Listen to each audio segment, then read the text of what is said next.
Hey, good morning, everybody. Can you guys hear me okay out there in YouTube land? Let's see if I can.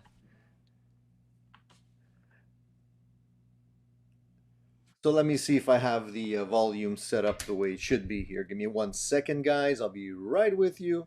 Just want to make sure I get the technical aspects of the show right. Um, I usually check this on my phone so I can hear what's going on. All right, seems to be okay on my side. Can you just tell me if the volume level's okay? Maybe it's a little low. I'll put up the volumes just a little bit. Tell me if that's better. Should be okay. Anyways, you tell me if it's too loud or clipping or if something's strange on your end. A little low. Okay. Maybe I should get a little closer to the mic. All right, guys. So welcome to another show. Sunday morning. I hope you guys are not too hungover from all of the festivities, all the crazy 4th of July festivities and barbecues and beer runs and all that kind of stuff. I know you guys, the 4th of July is a big deal in the States. Not so much here in Canada. But hey, we even had some fireworks here locally just yesterday. A couple of kids in the park had like a couple of fireworks. Nowhere near what you guys are doing, I'm sure.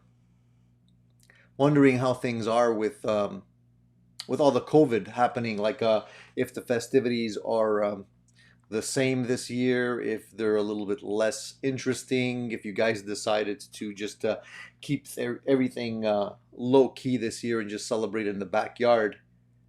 Let me know what you guys did this year. We had Canada Day not long ago either, and it was basically just another boring day here, not much happening. So I guess people are kind of, keeping it low key. Um, I didn't see any crazy things on the news. There's a couple of beaches around here that were like packed this weekend because it was really, really nice. And I guess we're not doing the COVID thing anymore. I guess that's out the window these days. I'm not really sure, but I'm trying to stay safe and stay away from all that stuff. So basically, I'm not pushing my luck.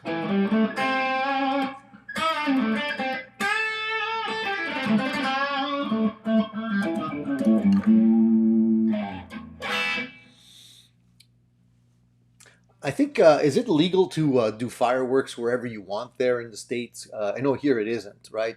There's definitely city bylaws that say that you can't do fireworks. You're not supposed to do fireworks anyways because you can burn someone's house down accidentally with those things.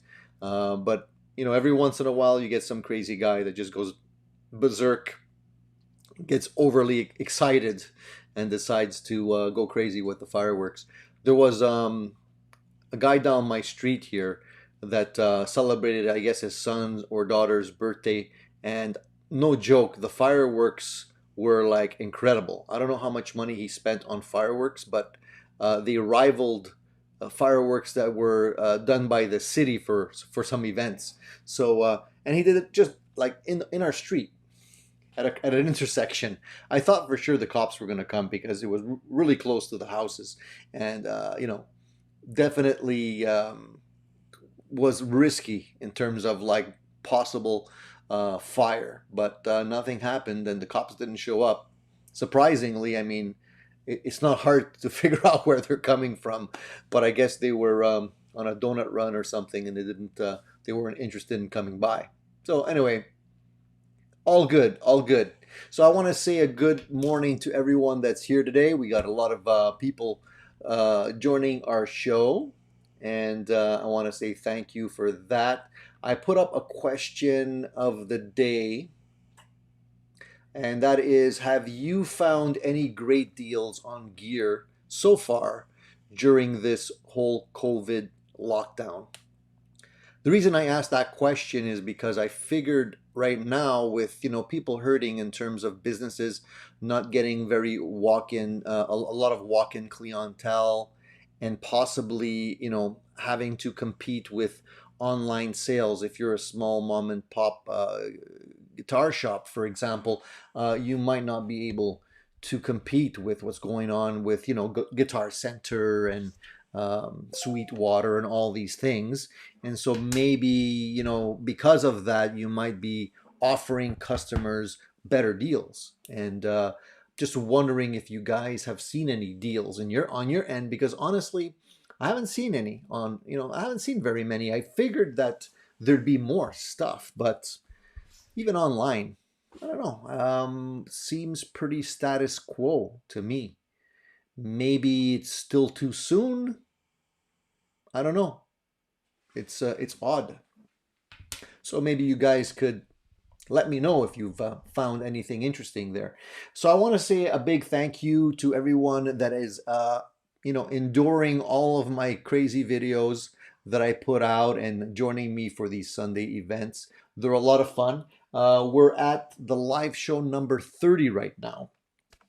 30 live shows in, and I'm enjoying it. I'm really enjoying every single one of them with you guys, because I really do feel that it's an opportunity to connect on a certain level, and I want to keep them up as much as possible because I think you guys are enjoying them too. Every time we have one of these events, I see a few new faces, and I really appreciate you guys when you tune in for the shows. We're up to over 14,000 subscribers right now, which is really great. I like to see more and more subscribers as much as possible, so spread the word if you can. Today, I wanted to also mention that the live event is actually being sponsored by a company, and I want to talk about that very quickly. The company is called That Click Knob, and I just wanted to give a shout out to them and show you what the product is, because they're helping up the channel and offering up some product, and I think these products will eventually be given out to my viewers. I'll figure out a way to offer them up to you guys if you're interested. And if you haven't heard of them, I mean, it looks pretty simple, doesn't it? It's just a knob, right? Simple idea. What it is, if you guys are not familiar with this, I put the link down in the description below so you can check them out later on if you want. But basically what it is a simple volume knob. I'm trying to take it out of the package. The package is very small. Let me just lower the volume on my guitar. Let me just show you what this is here. If I can take it out of this really, really small package. There we go. All right, I just want to make sure none of the parts fall out. So it looks basically like a regular knob, right? It's like a Strat knob, right? But inside, there's this mechanism. There's a bunch of parts in here. There's like a little gear wheel and a little part that goes in here. And what it does, the way it works, quite ingenious, and it's a great idea. You can install this on your guitar like a regular knob, but it has a little push tab here on the side of it that pulls out. And when it's out, it actually locks in place or kind of remembers the position of your knob. So let's say you're very specific about your volume level or your tone level that you want to have on your guitar, whatever it may be, and you don't want to fiddle around trying to find that sweet spot, when you're in the middle of a solo or something like that. Well, you just pull out this little gizmo here, and it remembers that location, and then you can it just basically, you can turn it and it hits that location and it stops. Ingenious little idea. The cool thing about these knobs is that you can also put them on your effects pedals. And I don't know if you're like me, but whenever you're carrying your effects in a case, in a bag, or anything like that, the knobs always move and you lose your settings. And so you can use something like this also for that purpose and keep everything kind of dialed in the way you want it to be. So I thought it was a really cool idea. They're not like super expensive. I think a knob like this is about 20 bucks. But if you're really like anal about your sound, your tone, and your positioning, then definitely something worthwhile to check out. So check them out if you're interested in that. The company is called That Click Knob, and basically you have the link in the comments below. So that's all I want to say about that. Now, the other thing I want to talk about very, very briefly today is the fact that I really appreciate you guys also helping the channel out by purchasing some merchandise and doing whatever you can in terms of helping out financially. I want to say a thank you to everybody that's already done that. And as a little sign of appreciation, I wanted to offer everyone a 15% discount today only. So if you're interested in grabbing some merchandise, it's at the bottom of my videos. I'm offering a 15% discount if you use the code ATG30. That's ATG as in addicted to gear 30. Just punch that in when you're checking out, and you get an additional 15% on the merch, and you can grab whatever you want. You can grab a shirt, or you can grab a sticker, or whatever. Okay, so just wanted to mention that. I'll put that in the link below too. I forgot to put that in, but ATG30 is the code that you need. So as you can see, I'm playing my Gibson today, just because I wanted to break out the guitar. It's been such a long time since I actually played this Gibson, and it's kind of low because everybody's still sleeping. Probably can't hear it properly because the mic is really far away from the actual amplifier, but I'm having a great time playing this guitar. I've even forgot how good it feels. You know how it is when you're playing a specific guitar for a while. Like I go through phases where I'm actually playing like a Telecaster for a while. I get into like a Telecaster mode or P90 mode or Strat mode, and I kind of stay in that mode for a little while, and then I shun the other guitars. So I haven't been really playing a lot of the Gibsons.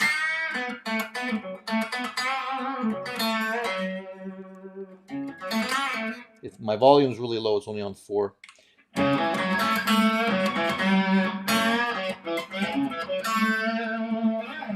Actually playing through the Blackstar amplifier right now, and it's really on the 2-watt setting. I want to keep things low because everybody's still kind of sleeping in the house. I don't want to pump it up too loud. And this is really like, volume is low enough to talk over.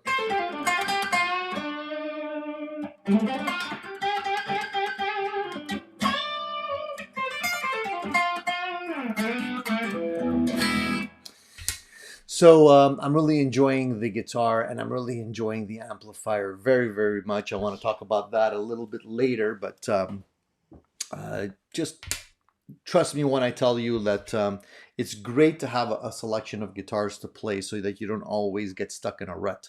And a lot of times just being able to switch guitars, switch tone that you're experiencing when you play your guitars is enough to kind of give you some inspiration. So I really do like that aspect.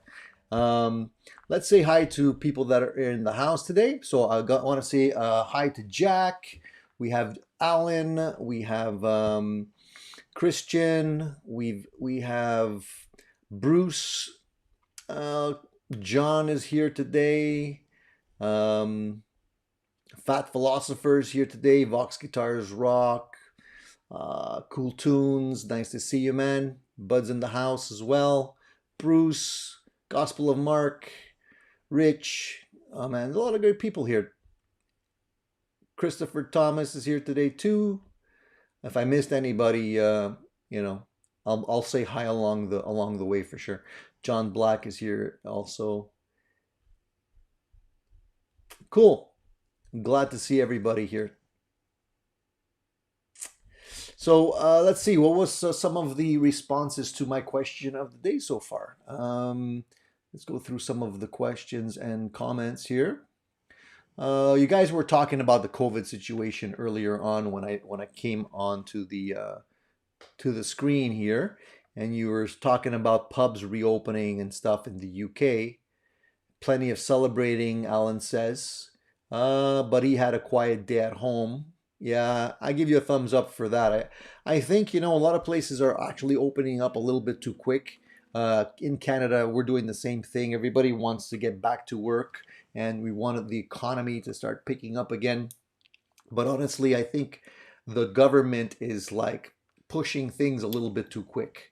Honestly, I think it's safe. In my opinion, it's safe to continue to be safe for a few more weeks because what's happening right now, and I don't know if it's the same in the States, but what's happening here in Canada is that we're seeing less and less people showing up for testing. So although the numbers look like they're getting better, we were trying to test, I think it was 14,000 people a week or a day. I don't remember what the time span was, but right now there's less than half of that amount being tested. So whatever numbers you're seeing are artificially low right now. So it's best just to stay safe as much as you can. Um, so Jack says he's been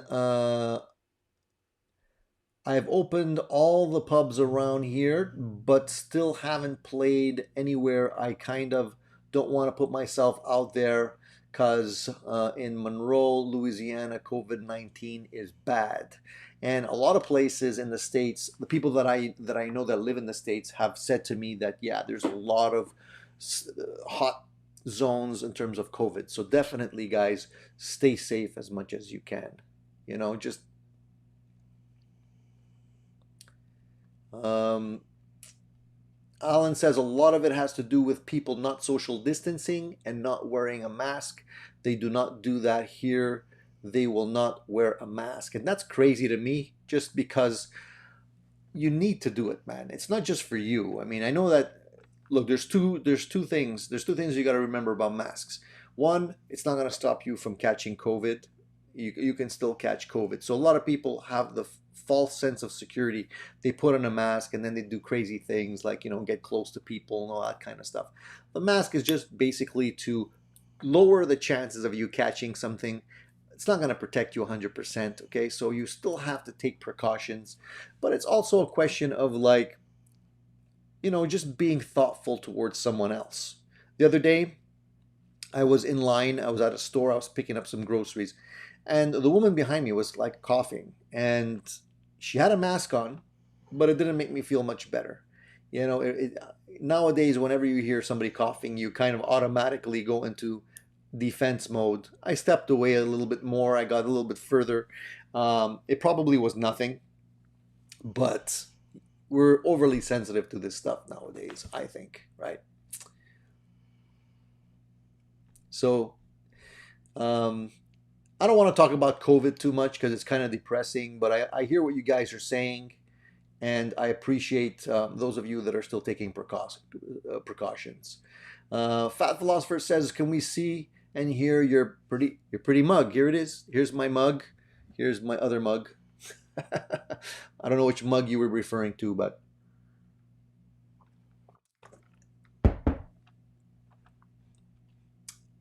so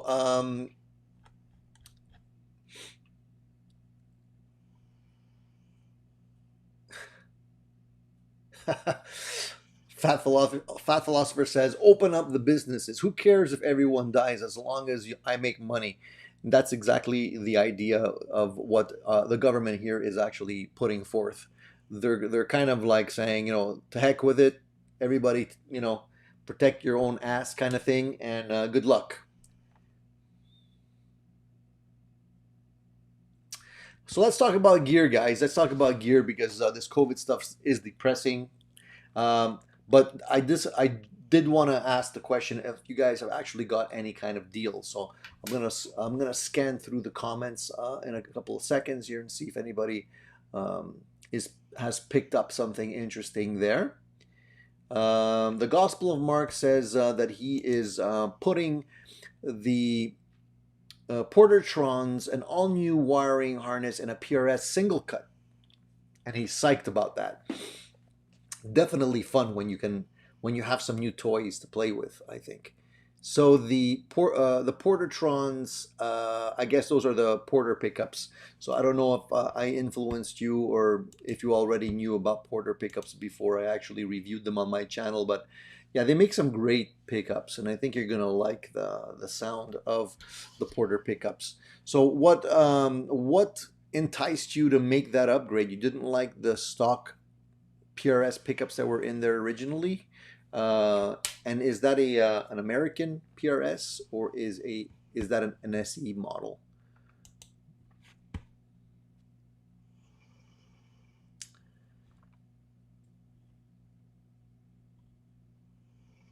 It's always fun to get stuff in the mail. I'm expecting a package.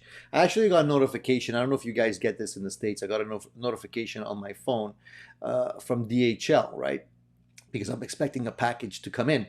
And DHL now says, oh, we can't take payment at the door because of COVID or whatever, which is kind of weird. I guess they want to limit the face-to-face interaction. So, you know, there's duties due on this package, and it's like 40 bucks, man. The duties are getting crazy nowadays. But basically, the item that I'm waiting for is the NUX MG300 multi-effects unit. I don't know if you guys have seen that or watched some videos on that. It's basically a really small device from NUX, and it's very simple, but it's a multi-effects unit. It does have an expression pedal, but beyond that, it has a very, very small screen, 2 switches, and that's about it. And I wanted to order one, get it in, and see how it sounded. Mostly because I'm kind of evaluating some budget multi-effects unit at the moment. You guys have probably seen my videos on the Ampero, the full-sized one. Then I got the Ampero 1, which is the smaller sized one. And now the NUX is even smaller than that. There's a lot of advantages to having a really small multi-effects unit. Mainly, you can put it on a board and play along with it with your pedals if you want to, so that you have additional effects available to you without necessarily having to have a bigger pedal board and carry more stuff with you. So I wanted to evaluate it just to see how good it does in terms of just the effects. You know, the modulation effects, distortion effects, and all that kind of stuff, because I'm kind of trying to slim down in terms of the gear that I bring with me when I play the live gigs. And I'm just getting old, and it's like carrying a lot of stuff is no fun, man. And so I want to try and slim things down as much as possible. So that's something I definitely want to get going in terms of just trying it out and seeing how that does. The Ampero stuff is good. I like it a lot. I think the interface is very nice. The software that comes with it is very good and has a lot to offer. The Ampero one is very much more affordable compared to the full-blown Ampero, which I think is a good option. And it also can be powered by a 9-volt adapter. So you can actually put this on your board and power it with your power supply without necessarily having to have a wall wart or anything like that, you know? So it's a nice option when you want to mix and match pedals with the actual Ampero and multi-effects unit. And I think that's something I want to actually do a video on for you guys so you can see what the difference is. So Bruce says, because of me, he brought the Ampero 100. The 100, you mean the one, right? And how do you like it so far, Bruce? How do you, what are you using it for primarily? And have you gotten over the curve in terms of the learning curve with it? Because there is a little bit of a learning curve to it. And how are you playing it? Like, are you plugging it into a cabinet? Are you going into an FR speaker? Are you going straight into are you using it like a recording device?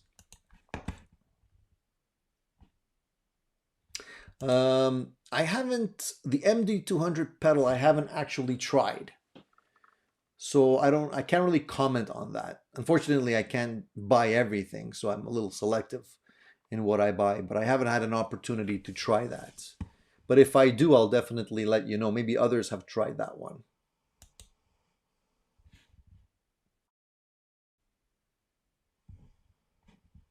Okay, so you're talking about the full-blown Ampero, like the full-sized one. All right.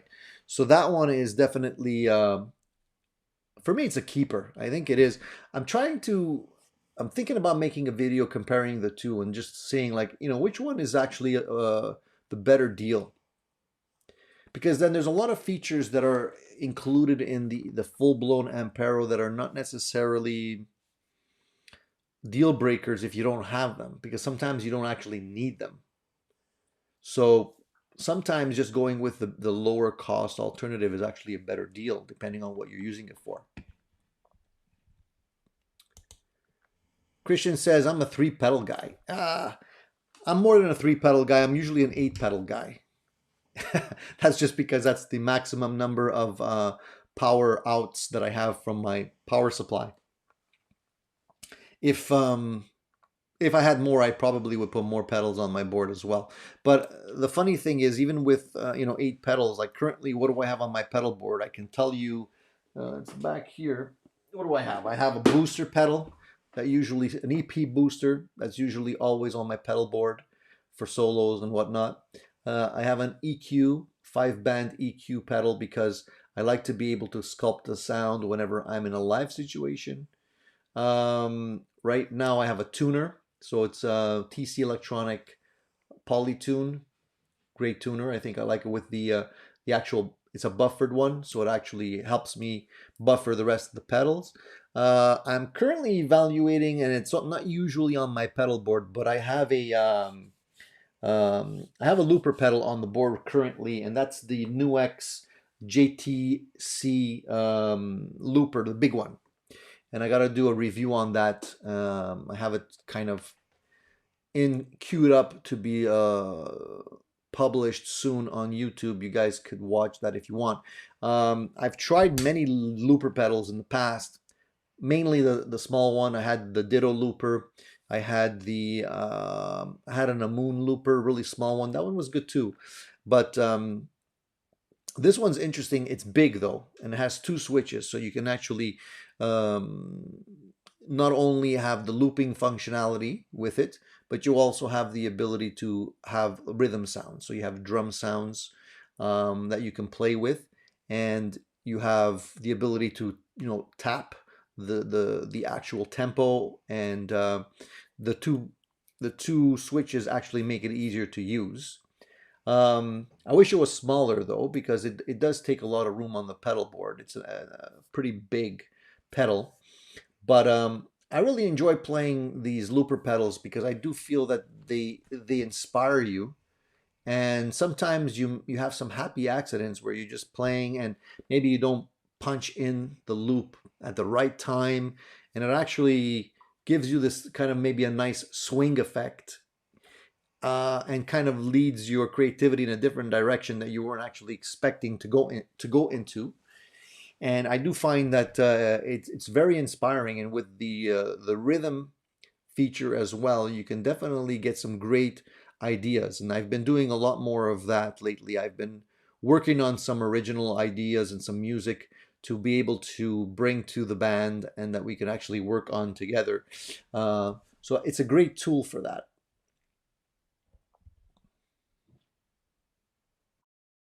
And then beyond that, what else do I have on the board? I have a analog delay. I have a reverb pedal, also TC Electronics. I have a chorus pedal on there right now, but I don't really use chorus all that much. I might actually get rid of it because I really don't need it. I might replace the chorus pedal with I'm thinking about maybe getting a good quality compressor, something like that. I had one on my board and I removed it. I want to get a better one. And that's basically it. That's what I have on my board most of the time. Nothing more than that. And actually, guys, to be honest with you, I mentioned this in the last live session. I don't know if you guys remember, but because I picked up the JJN20R, this is the Jared James Nichols Blackstar amplifier recently. I wanted to take that amp with me on, in a live situation. I'm just pumping up the volume on my mic a little bit more because I'm a little bit further away. I wanted to take that with me and try that in a live situation. And what I did was I actually took it with me, and without bringing my pedal board, and I never do that. And I actually played the entire gig just with the amplifier, and it was flexible enough to give me all the tones that I wanted. A really great amp, and I'm really like happy that I bought that amplifier. I know I've been raving about it the last little while, but it's just like I can't get enough playing that amplifier. I'm actually plugged into it right now. And I still have to do the review on it for you guys with the full sound and playing samples. But the clean channel is really good on that amplifier, and it allows me to either use the clean channel as a foundation for pedals, or just use the actual drive channel on that amplifier, and it gives me all of the classic rock sounds that I could ask for. So all I did was I brought the amp, and I just plugged it in with a foot switch, and I played the entire night without any pedals. And you know, pedals to me is like the seasoning on top of a great meal. Like, you don't, it's not a necessity, but it does make things better. But if the meal is great to begin with, you don't need much seasoning, right? And I just wanted to try it like that, just to see how it would fare, and I'm super happy with it. Hey Joe, how are you doing, man? Hey Joe. Can you give an update on that Amoon looper? Was wondering about durability.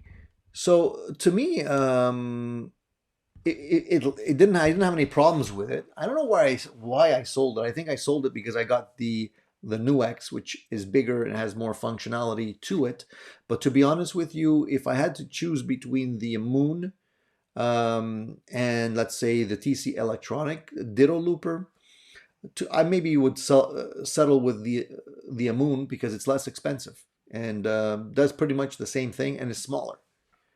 Now, I know TC Electronics actually came out with a new version of the Ditto looper, and it has a little screen on it now, and it allows you to save your loops, where before you weren't able to save them. Now you can. So, you know, if that's something that you want, that is an option now. I don't know how much it's selling for, but you know, TC Electronics make good stuff. I have nothing against TC Electronics, but I'm a stickler for a good deal. So I'll usually go for the cheaper alternative if it sounds good. And to me, it did sound good.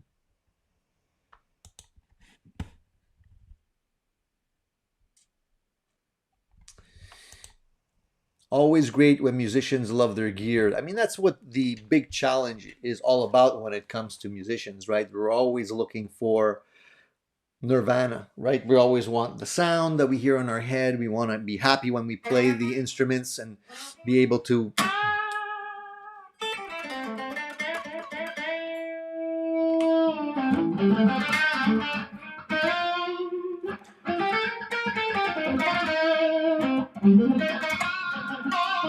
But speaking of being happy, this Les Paul that I'm playing here, I did a review on. You guys might remember. I don't know if you've seen it, but it's not stock. A couple of things that I changed on this. Mainly the pickups. And I know you guys are going to razz me on that because I always change my pickups, or almost always. These pickups are Porter. Sorry, are these Porter pickups? No, sorry, these are Pariah pickups in here. I have a Pariah set. They're the Celebration set, which are kind of geared towards that Led Zeppelin tone. That's why they're called the Celebration set. Great set of pickups. Love the bridge. The neck is fat, and so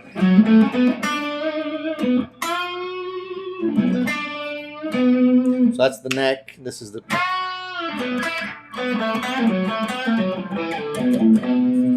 So I don't know if you can hear the difference there, but the neck definitely has a lot more fatness to it than the bridge does.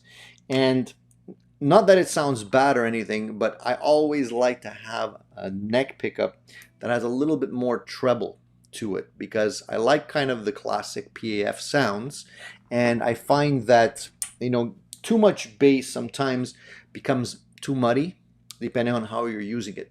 So I reached out to the guys at Pariah, And I asked them if they'd be nice enough to wind me another pickup, another neck pickup. And I got it a couple days ago. It was like forever in the mail. Like, no joke, it took probably almost a month and a half to get here for some weird reason. But Pariah, you can see that.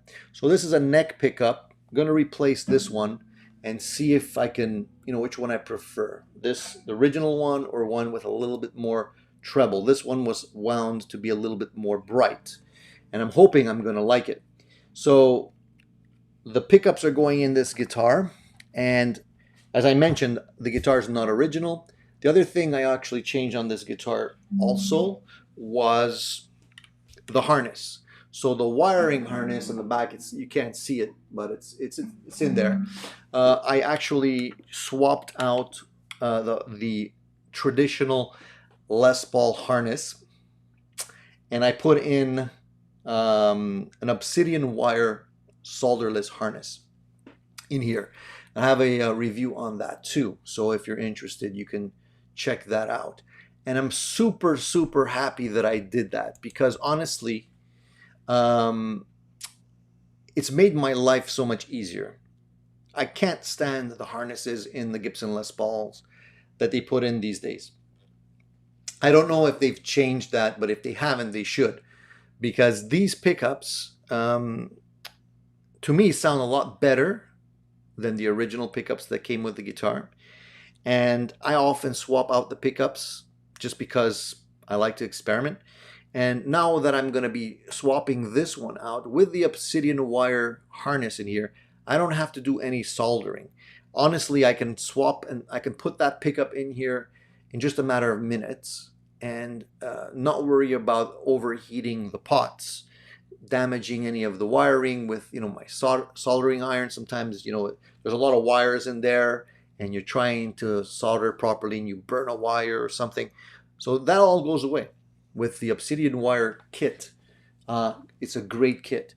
And just recently I also reviewed the Mad Hatter Products solderless terminator system, which is a similar type of solderless system for guitars.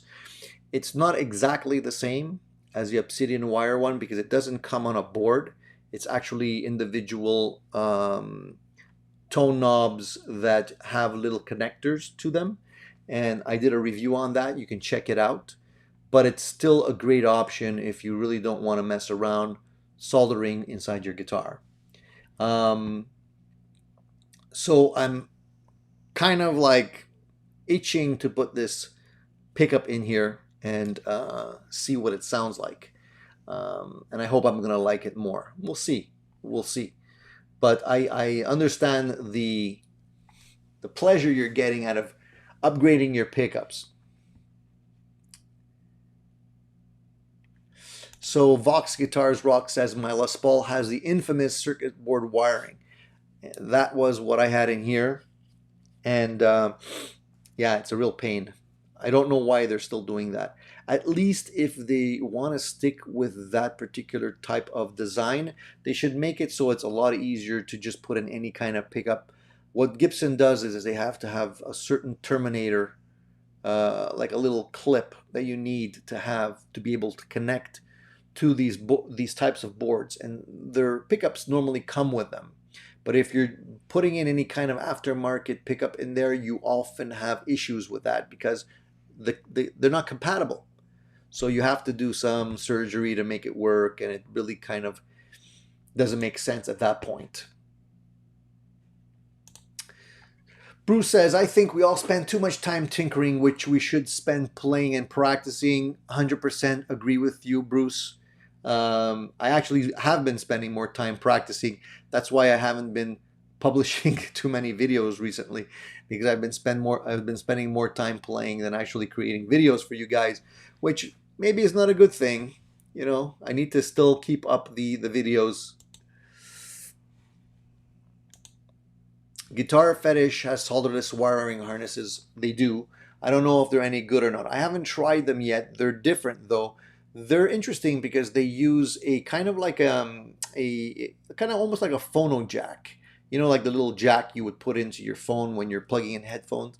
Well, it's that kind of a system, and you just plug it in to like an input, and you're off to the races.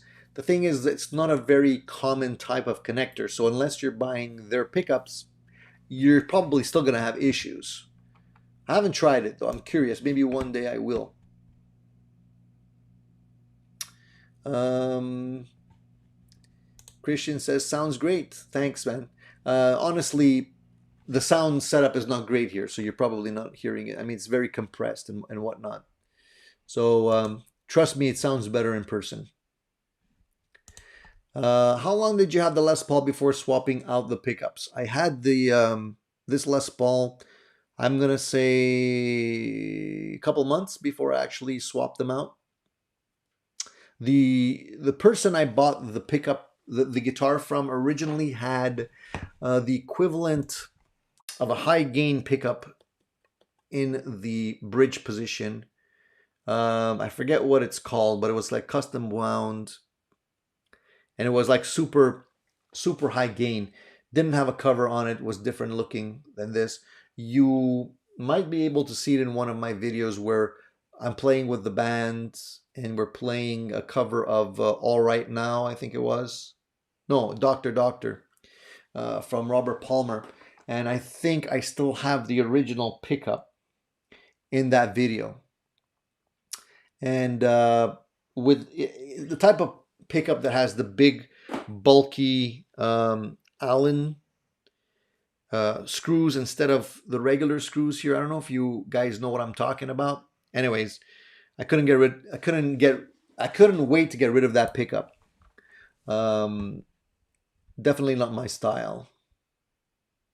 So anyways, I got rid of that, and the Celebration set really rock. And so far, everything that I've tried from Pariah has been really great sounding. I'm definitely a fan, and the best thing about them is that they don't overcharge for the pickups. They're very reasonable, and you can definitely find what you need there. So check them out if you're looking for a new set of pickups.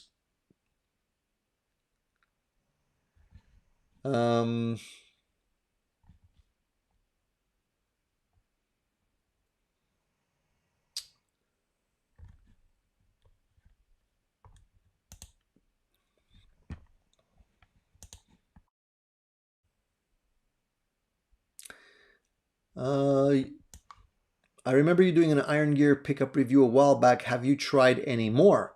I'm not sure which video you're referring to, because there was a couple. There's a Tesla Shark video that I did when I replaced the stock pickups in my Tokai with some Iron Gear pickups, and those were the Tesla Sharks.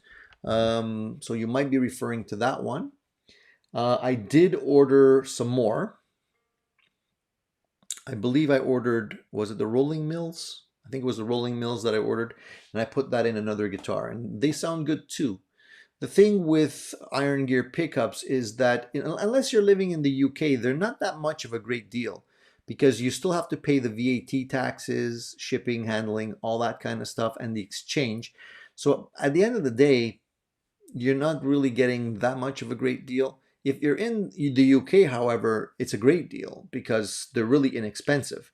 But once I get them here, I mean, honestly, I could buy a used set of Seymour Duncan's or some other brand of well-known pickups and actually almost pay the same amount of money. And there's so many great pickup winders available today that actually will build you like a hand-made specific pickup to what you want.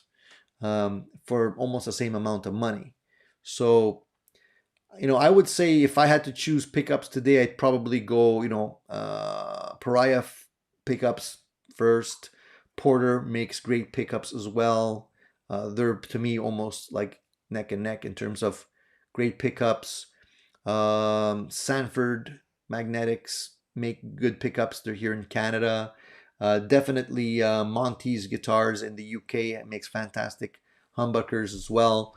There's so many. High order pickups also make great pickups, hand wound. These are all people that like wind themselves. So you have a lot of choice when it comes to pickups.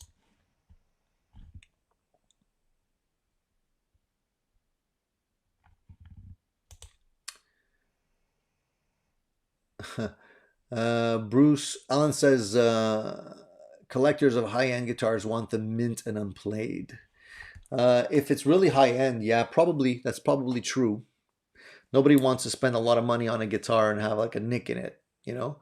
I've seen a lot of, for example, people trying to sell PRS guitars that I was interested in buying, and then I found out that they swapped out the tuning keys and they put something else, and now you see the hole in the back, and it wasn't a direct swap type of thing, and it actually turned me off because it's a high-end guitar. So I agree.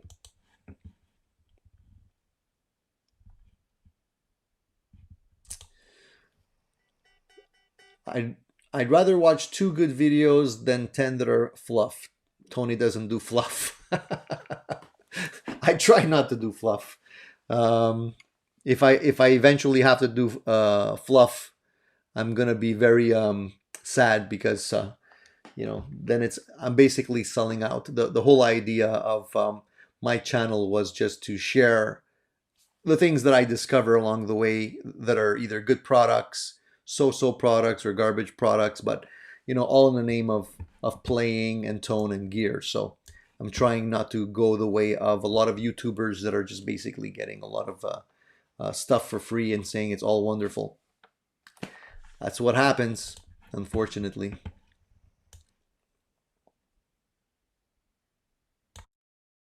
Let's see.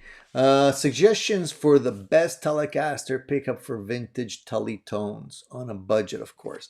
That's a good question.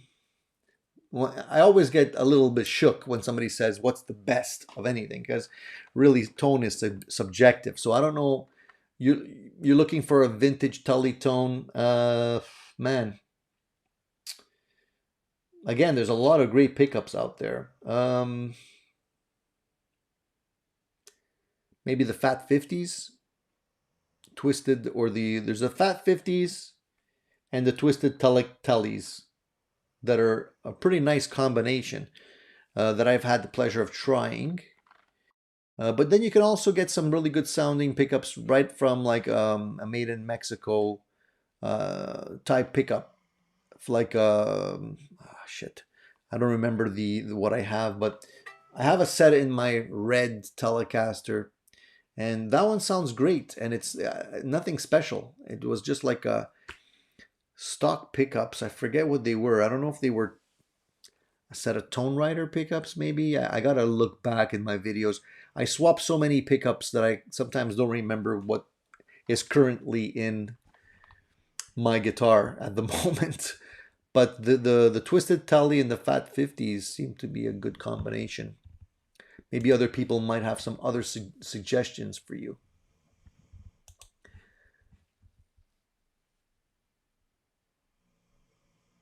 Huh. The worst reviews were these guys at NAMM who pick up a guitar on the fly and think they can make a decent review. Yeah, you know what? I usually hesitate to review anything on the fly because unless it's an unboxing video, you really have to live with the gear for a bit to be able to give a good review on it. And that's why sometimes it takes me a while. Like, that's why I haven't done a review on the Blackstar yet. It's not because I'm not enjoying the amplifier. I'm enjoying it immensely. But I just want to make sure that I understand the nuances of how it works, its sweet spot, what it does really well, what it doesn't do really well, before I actually start, trying to pass on that information to everybody online. Because, whether I like it or not, I do have an influence on people. And at the end of the day, I don't want people to come back to me and say, "Hey, you told me this thing was great and it actually sucks." Because you do get people that do that, and maybe they buy something and have a bad experience with it. And at the end of the day, you get a bad rap. So the idea is to definitely have an opportunity to go in and give you a full review based on a long-term evaluation, if that makes any sense. But I know what you're saying. I've seen a couple of those reviews myself. Randy, how's it going, buddy? You're cutting the lawn. I did that the other day. Sucks, but you got to do it. We haven't actually been able to water the lawn because there's a restriction on watering happening now because we're going through a bit of a drought here. And I haven't watered my lawn. I haven't turned on my irrigation system in about 3 weeks. So my grass is actually turning yellow right now. And I'm hoping to be able to put that on. I was going to try and turn it on like illegally during the night, but there are sticklers around here for that kind of thing. And believe it or not, I was I was at one point there was a restriction. I wasn't supposed to water, like you have to water even or odd. You know what I mean? You can depending on your address. So if your address is even, you can only water on even days, and if it's odd, you can only water on odd days. I was setting up my irrigation system, and I was just making sure everything, all the actual zones worked properly. And I swear to God, it was like maybe I hadn't actually turned it on for more than 2 minutes when a city car knocked at my door and told me I wasn't supposed to be watering. So these guys are like hiding in the bushes and stuff. So you got to be super careful.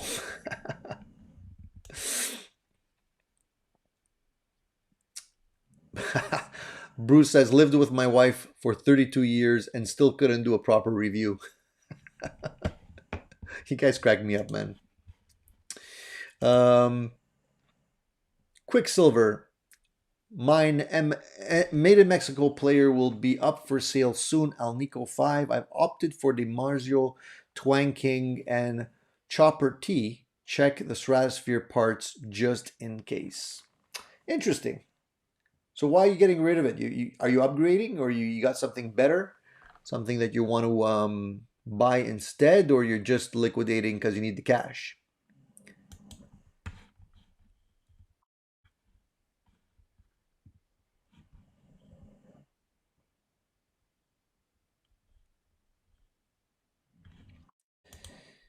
Do Vox guitars really rock? I don't know. You got to ask Vox Guitars Rock. You know what? I hate when I accidentally knock my guitar anywhere.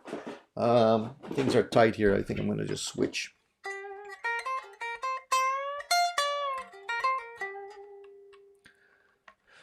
So what do you say, Vox Guitars Rock? How do you answer that question? Do they really rock?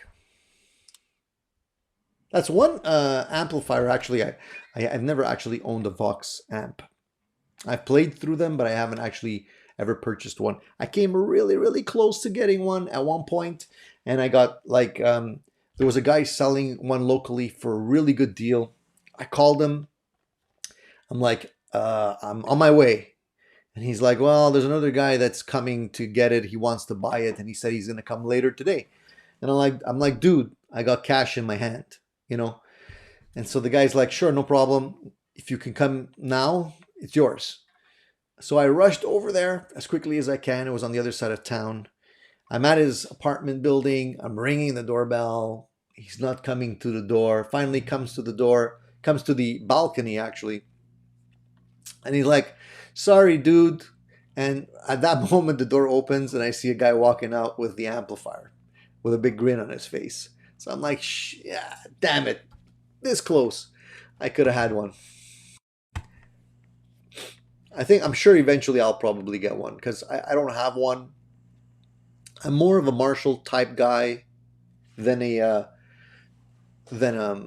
like Fender amps for the cleans, but I'm more of a Marshall type guy for everything else.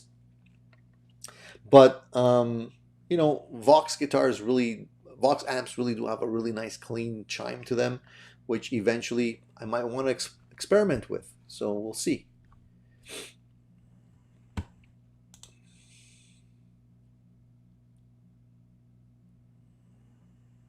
Sorry, Tony, that was a reply to the dude that was asking about affordable Telecaster pickups, not getting rid of the guitar, just upgrading the pickups and electronics. Lefty equals lefty pots. I see. It makes sense. Thanks for the clarification. Alan says Vox guitars are great and British. True. Something about those British amps. I don't know what it is. They just work so well. Bruce also says that found that I'm not loving my Ibanez AS103 lately, 335 style. Plays and sounds great though. Might just be too damn big. Probably put it on a reverb this afternoon and look for a deal on something else.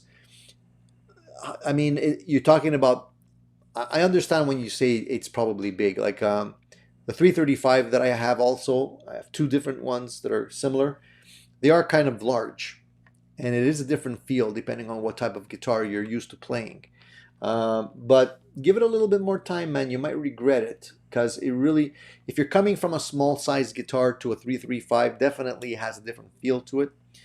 And I'm always like, I'm on, off again with my 335. Sometimes I love it, sometimes I don't. But I always come back to it. And like just the other day, I was playing with it and I was saying to myself, man, this is a great guitar. And I'm glad I didn't sell it because a couple of times I was considering getting rid of it. So when this happens, just give it a little bit more time. And then at the end of the day, if you really feel the same way, then yeah, you know, maybe you want to get something better. But don't make a hasty decision, is what I'm trying to say. Hurricane Moon, welcome, welcome. All the way from England. Nice to see you, man. Thank you for joining us. Fat Philosopher says British amps and British women. You little devil, you. I don't know if you're like me, but I'm a sucker for accents. Don't know what it is. I just find that really sexy. British accents and Australian accents. For some reason, women with those type of accents really like. Ooh la la. Don't tell my wife. Sometimes just for the fun of it, and just to piss her off because she knows about this. I changed the language on my GPS to a woman with an Australian or British accent, just to play around with her head a little bit. She gives me the look. You guys know the look? I'm sure you guys know the look. If you're married, you know the look.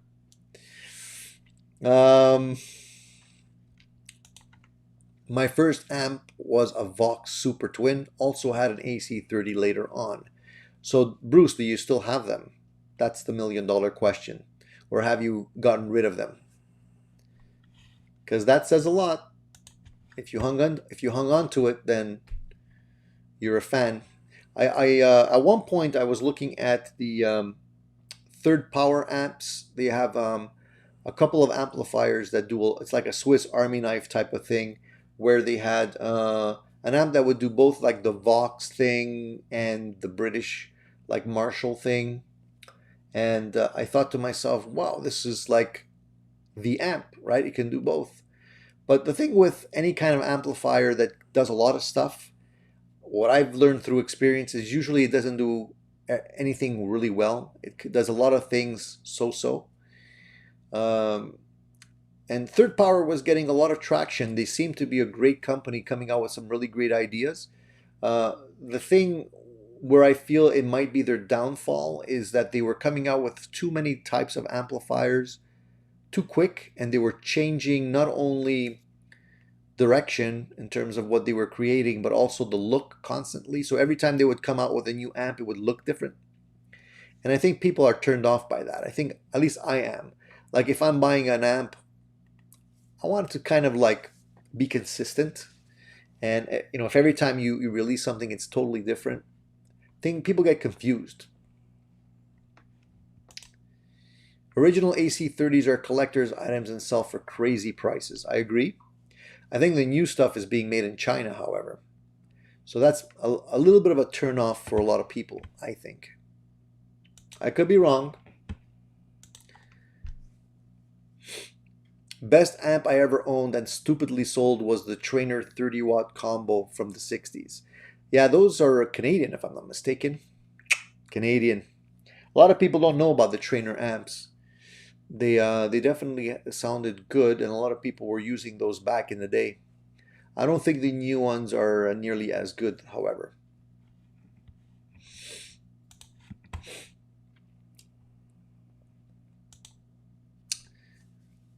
ZD351. I'm glad you can't hear my accent, mate. I just want to be friends. Don't worry, man. You don't have nothing to worry about. Oh, man. Update on your 335 guitar kit. So my guitar kit is hanging in my garage, drying. It definitely took me a long time to get it to the point where it's at right now. I buffed the finish really, really well. So it's almost factory in terms of how glossy the finish is right now. So I'm super happy about that. There's still a little bit of work, little touch-ups I need to do. I ordered some parts for it, mainly the pickup rings. I wanted to put different color pickup rings in there. These are coming from China. They're taking forever to get here, especially now. So I haven't been able to actually put the guitar together yet. I haven't actually put in a headstock decal. Full disclosure, I did order a Gibson one, not like this, the gold ones, like the ones that you see in a junior, because I just feel it looks weird without anything on there. And what I discovered, unfortunately, is that the space between the first post and the top of the headstock on that guitar is actually smaller. So the Gibson logo won't fit. That was a bummer. So now I have to do something else, and I think I'm just going to leave it without anything for the time being. I'm not going to put any type of headstock decal on it until I decide what I want to do with it. Maybe I'll make one of my own, put something original on it, but it's not the end of the world. In the meantime, I could still move ahead and get the guitar ready for assembly. And I'm gonna put in my Goto pickups that I took out of my Tokai, my Japanese Tokai, because they have gold covers in them, and the hardware on that kit is all gold. So I figured that would be a good set of pickups to put in there. So it's taking time, but it's not my fault. It's basically waiting for the parts to arrive. But I will give you guys an update once it's all together, and I'll be able to do some work on it as well. I was lucky enough to try a Rev Dynamis at a guitar show in Germany. Just from those 5 or so minutes, it's my dream amp. Now, Rev is also a Canadian company that's not far from me.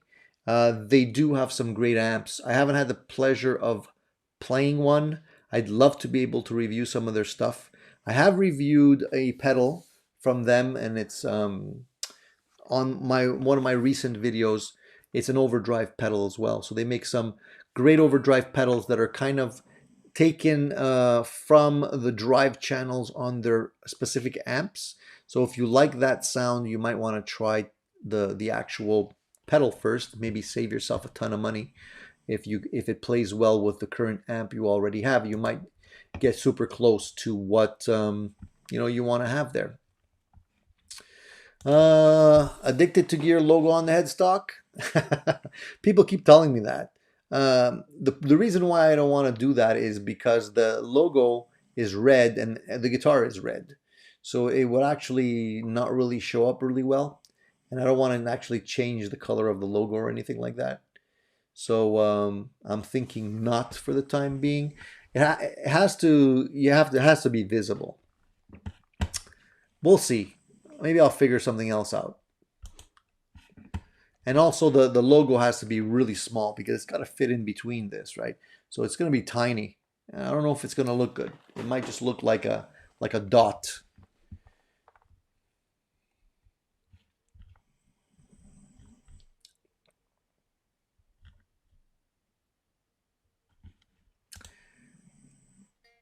Bruce says, my Ampero seems great if you take the time to fiddle with it. Like it better than my Boss GT100.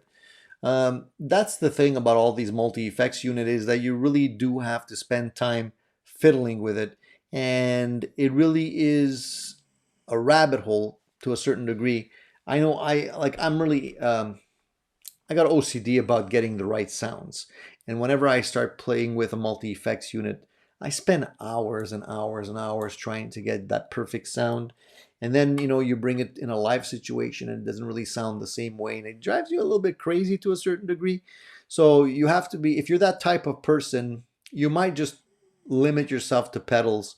At least there's like a hard limit, and you could live with that, and it won't drive you batty. Um, but yeah, I've experienced that kind of thing, and it's not fun. Any thoughts on treble bleed mods? Yeah, my thoughts are I've tried a few. You have to be careful with that kind of stuff because sometimes it's too much treble, and I've installed a couple of mods and I've taken them out sometimes because I just felt that it just was a little bit too much.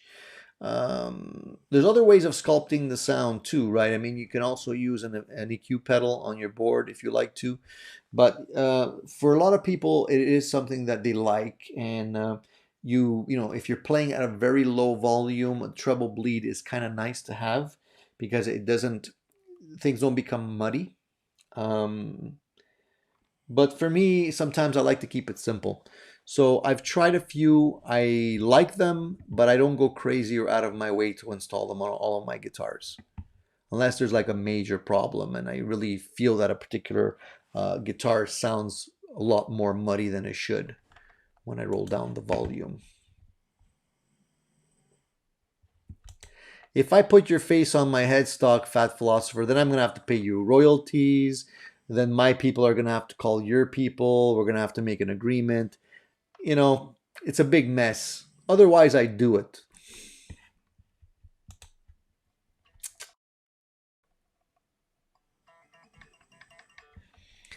Yeah, I agree. You got to be careful. Too much of anything is not necessarily good. So it depends on what you're after with that kind of stuff. Um, Let me go back in the comments. I think I jumped over a bunch here.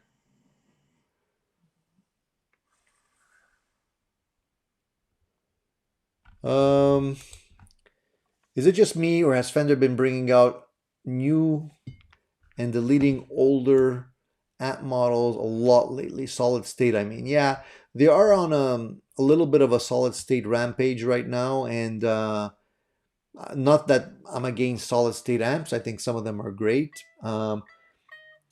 They've come out with the Bass Breaker series. They've come out with a bunch of solid state amps as well. I think Fender is in a period of flux right now. They're trying a lot of different things, new guitar lines, the Paranormal series. They get rid of a bunch of like they rename their lines often to confuse people into thinking they're buying something better when it's actually the same, pretty much the same guitar. Um, I haven't really been impressed by the guitars that Fender have been releasing lately. I've tried a couple of their new guitars in some shops, and I can't get over the sticker shock, and I don't know why they're charging so much for the same thing. All of a sudden, it seems like we're forgetting that it's the same guitar with very little modifications or anything new in it, and all of a sudden we're justifying a price point of 2,500 bucks. I don't know, hard to swallow, man. Not for me.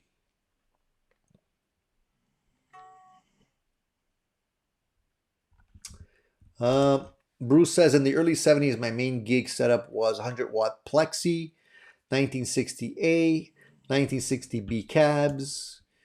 Bass rig was an Ampeg SVT with two 8x10 cabs. Man, those were the day. But my back still won't let me stand up straight. And how about your hearing, man? How's your hearing? Um, there's definitely something to be said about those big setups, man. It's just like huge. But nowadays, nobody's doing that anymore, and it's really like it's really changed, right? Everybody now wants lower volume. And look, even with my 20-watt amplifier that I brought to the gig a couple days ago, people were still saying you're too loud. Imagine 20 watts. So could you imagine playing this 100-watt Plexi with, full stacks? Yeah, those days are pretty much gone, but I don't know. I think we have to kind of change the way we're thinking about volume these days. And I would imagine that you would absolutely need to have a roadie at that point.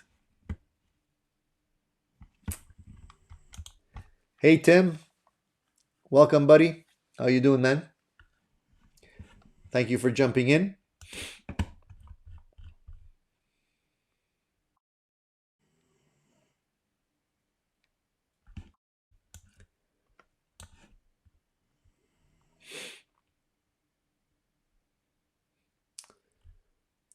Just going over some of the previous comments here. Hey, Cool Tunes made easy. I appreciate that, man. He says, waiting to wear my Addicted to Gear shirt. Great deal there, in my opinion. Uh, Dude, send me a picture. Send me a picture of you wearing the shirt when you get it. I'd love to include that at the end of my videos. And anybody else who actually has purchased any of my swag, definitely send me your photos to my email, my Gmail, and I'll definitely put in a little compilation of you guys flaunting the swag if you guys don't mind.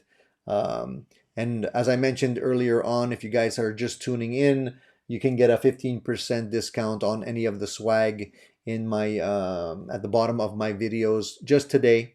If you type in A2G30, you can grab that and get yourself an additional 15%. I just wanted to offer up something in light of the 4th of July celebrations and all that kind of stuff as well. So grab that if you're interested. Now's the time. And I do appreciate the support. So I have checked out the TC Electronics Ditto Looper, not the Ditto Plus, but the regular one. I had one at one point. I ended up selling it. It's good because it's simple. But sometimes simple is a little bit, when it becomes too simple, then you got to remember all the, one click for this, three clicks for that, click and hold for this, which became a little confusing.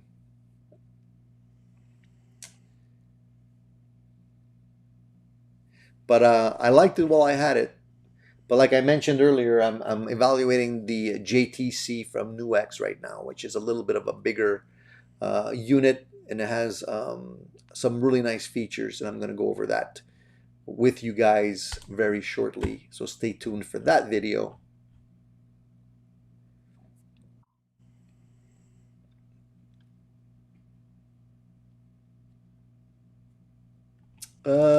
Quicksilver says smaller venues as well, and your cat in your basement doesn't need that much volume either. Neither does your dog. My dog doesn't. She's always sleeping anyways.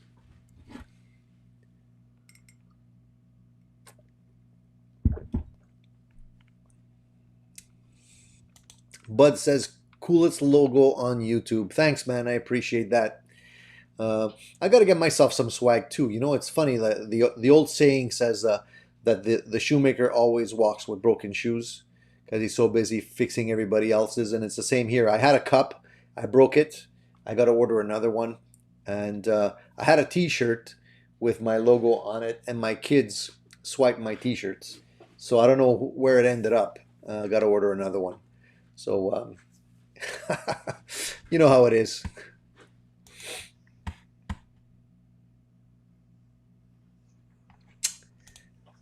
What does everyone use to condition their fretboards, Dunlap or other? Okay, I'll give you a little secret.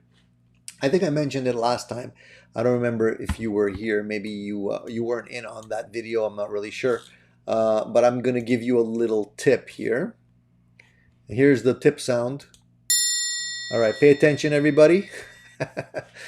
If you want to condition your fretboard and you don't want to spend too much money, the big secret is go to your local pharmacy, go into the section where they have stuff for, like fiber supplements, stuff to make you like poop. And in that section, you'll probably find on the bottom shelf a bottle that has a clear liquid in it that looks a lot like water, or actually it's like an oil. It looks like baby oil, but it's not baby oil. It's called mineral oil, and people use this to drink it. You can actually drink it. It's not toxic, and you can actually it helps like lubricate things so that you can go to the bathroom. And it's a big bottle like this big, costs about $5 or $6. That bottle will last you a lifetime. Trust me. And they actually use the same type of thing to condition chopping blocks. So if you go to like a butcher They have these wooden chopping blocks where they prepare the meat. Well, they actually condition the wood with this so it doesn't crack. Um, Very inexpensive, does the job, doesn't have any smell to it, and a little dab on a rag. You condition your fretboard once in a blue moon.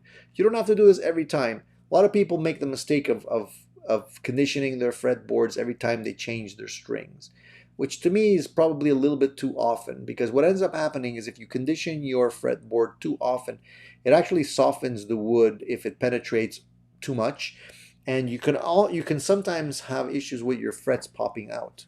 So you don't want to overdo it, but a couple of times a year, a little dab, and you're good to go. And you don't have to worry about your fingers touching something that's toxic, and you're putting it in your mouth or whatever, because it isn't toxic. And it works really, really well. And it's a tip that I've been sharing with people. And there's no real point in buying a really small bottle at your local store for like $10. You can get a lot more out of this. And that's just conditioning. If you want to clean your board, then you can use stuff like lighter fluid, Rossignol lighter fluid. You can use that with a toothbrush. Just scrub the DNA that gets stuck on your board if you have a lot of grime. And the Rossignol stuff works great because it dries super fast. Then you just wipe it on, clean it, wipe it off, apply some conditioner in the form of this mineral oil, and you're good to go. You really don't need more than that.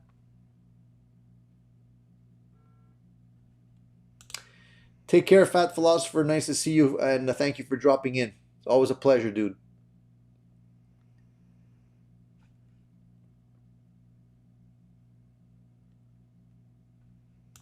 Hey, James. I'm doing well, man. How are you? Thank you for coming in and joining us today. We're just talking about conditioning fretboards, in case you missed it. James, Joe says keeps yourself and your guitar lubricated. Nobody likes to be, nobody likes to be stuck in that in a dilemma where you're not lubricated. Things have to flow.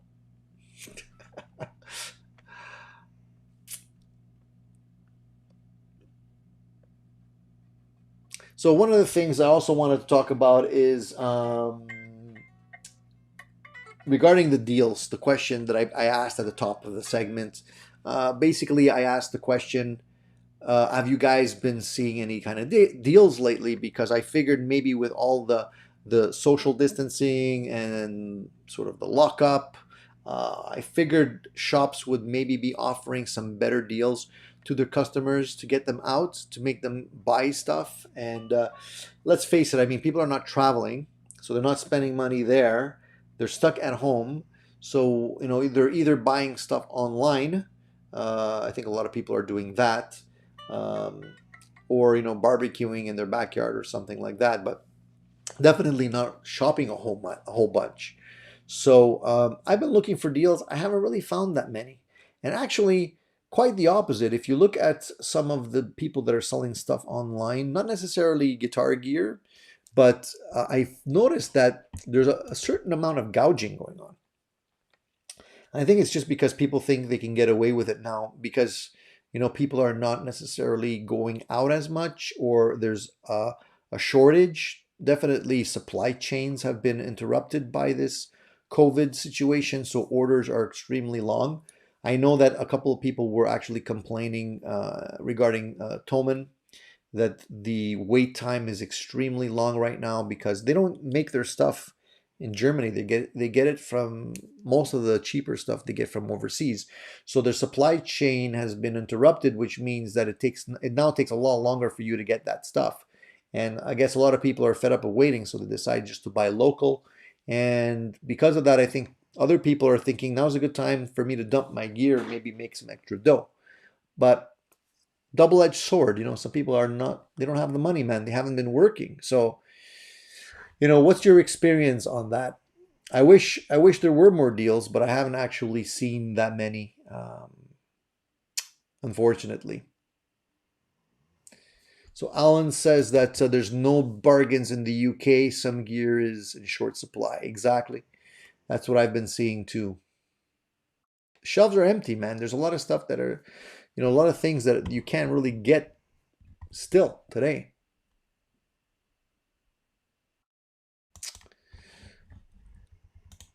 Hey, Michael. Nice to see you, man. How's the sound of the Les Paul through the Blackstar JGN20? Are you still satisfied with the amp? Dude, I've been raving about the amp this whole time. You might have missed it. Maybe you came in late, but yeah, I'm loving the amp. It really is a great, great amplifier, in my opinion. It sounds great. I have it plugged in, but again, I'm far from the amp is behind me here and the speakers in front, so the sound quality is not great, but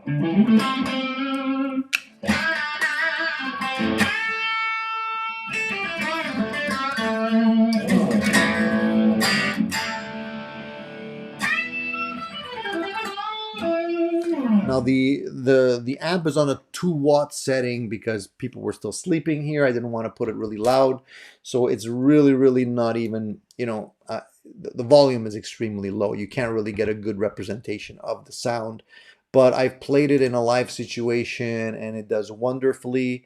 As I mentioned earlier, I took the amplifier with me and I didn't take any pedals because I didn't feel I needed to.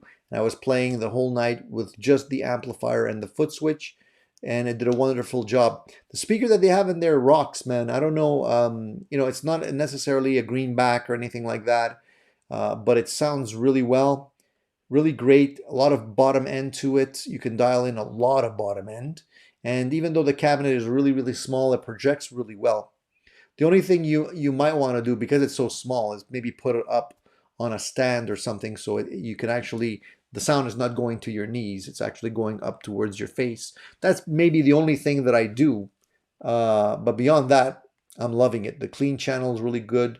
The overdrive is great. I don't really feel I need pedals with it, So I'm going to do a full review on that amplifier shortly, so the video will be up and you'll be able to hear that yourself. My leather gear finally showed up from the US. Took 4 months to get here. Is that your, was that your assless chaps that you ordered, that you were talking about last time? Just kidding, dude. I like to razz people from time to time. I've heard the opposite. No one is going out, so lots of people buying stuff to entertain themselves at home. So lots of orders anyway means they don't need to provide deals to encourage customers. Yeah, I guess it depends what you're trying to order.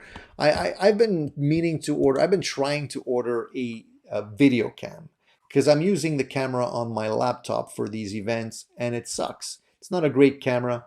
And I wanted to upgrade it and get a Logitech webcam that would be a little bit better color resolution and whatnot.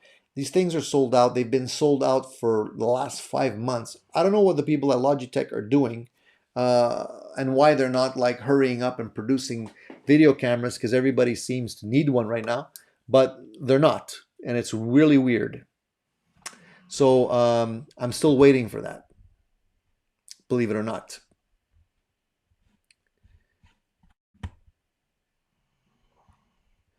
What do I think about greenbacks and V30s? What do you prefer? And 212s or 412s? What my favorite speaker right now, and it's been a long time that I really do love these speakers, is the 65s from Celestion, the original 65s. I have them in my 412 cabinet behind me here. Great speakers. I find that they're the best in terms of what I'm looking for. The V30s are nice too. Greenbacks are good also, but they do have they're a little bit limited. Sometimes some get farty depending on the type of music that you're using. I like the 412 cabinet just because it moves more air. But I also have a 212 behind me that I use from time to time. I find the 212 is just a little bit too low. Since you have the slant in the 412 cabinet, it gives you a little bit more separation in the sound. so I tend to like the 412 cabinet. But yeah, if I plug anything into that cabinet, it sounds fantastic. If I plug in the Blackstar into that cabinet, I'm sure it's going to sound even better, uh, just because of the speakers. It's really great.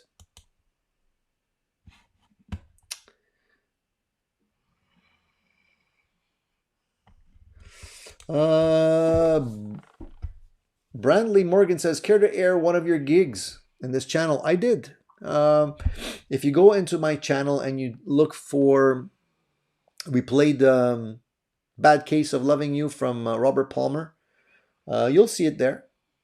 It was recorded very, very quickly with a cell phone, so the sound is not great, and we did it like spur of the moment. And I said, "What the hell?" I noticed I never shared anything from any live playing, so I wanted to put that up, and yeah, it's there.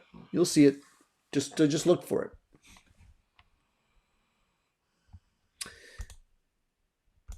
Sometimes the V30s can be harsh, depending on what you're playing them through. And I usually, if I want to play through a 212 cabinet, I'll usually mix the speakers. I'll put a V30 with something else. The Guitar Warehouse speakers have a model called the ET65, which is kind of their take on the original Celestion 65s, which I have in that cabinet. They don't sound the same, but they do sound good. And if you mix them with like the V30s and that, you can tame the harshness, and they kind of complement each other. That's a little thing that I like to do.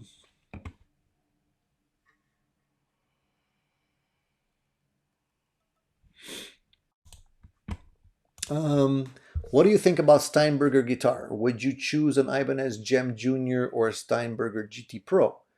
Um, I had an Ibanez Gem Junior.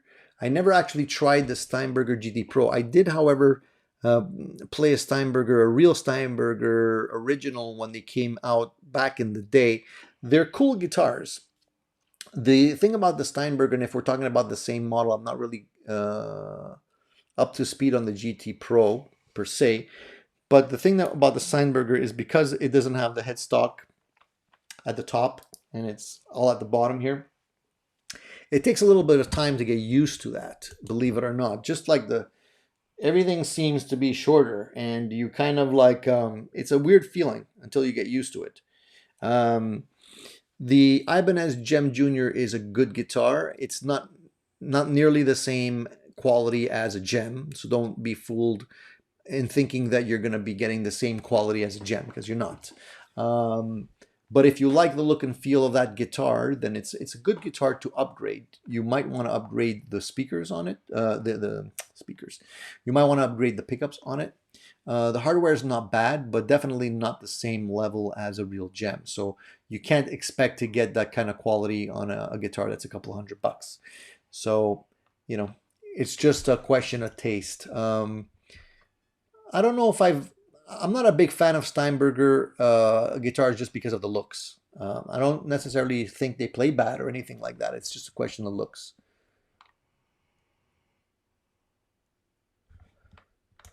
Bruce says, ordered 2 Logitech HD webcams on Amazon last week, coming on Tuesday. Must be different in the States.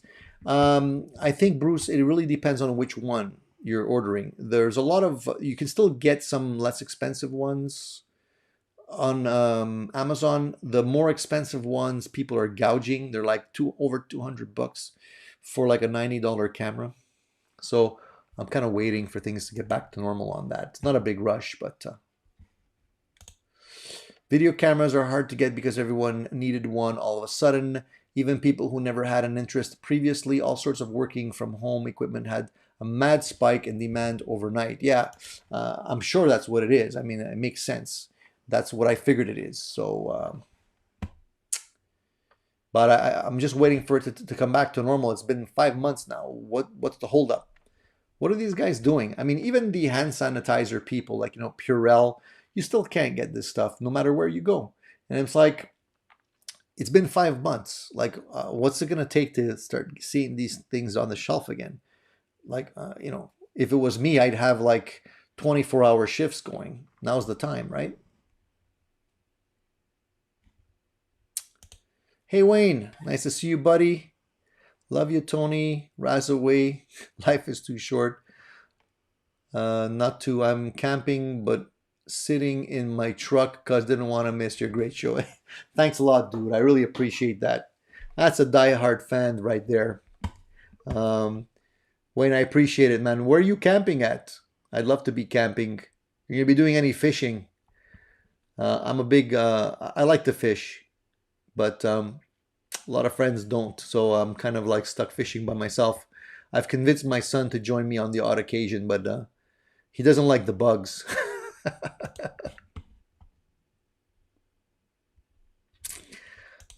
Jack says, Tony, what happened to Nick in the States? I haven't seen a video from him in a while.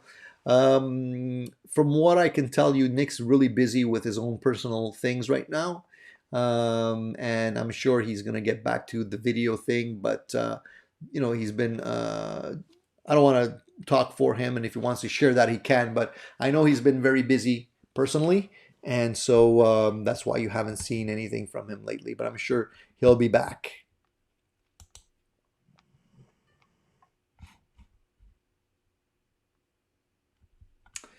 Alan also says Amazon UK have them in stock. Must be a problem in Canada. Well, maybe it is. But I've looked on beyond Amazon. I looked at Best Buy. I looked at even eBay and all kinds of other places. And I don't know, man. I really don't know. I just hope things are gonna hurry up. I need one. Bruce says, have old Johnson Millennium 150 amp, has two 12-inch Celestion lip switch V30 speakers out of the amp are probably worth as much or more than the whole amp. You know what? That's exactly what happened with my cabinet that I have behind me. This cabinet here, I bought the cabinet used, and funny story, I went to get the cabinet. It was beat up. There's little tears and stuff, and the grill in front has a little hole in it and whatnot. So the guy wasn't asking very much for the cabinet. So I said to him, does it come with speakers? Because sometimes people end up selling empty cabinets. And he's like, yeah, there's speakers in it.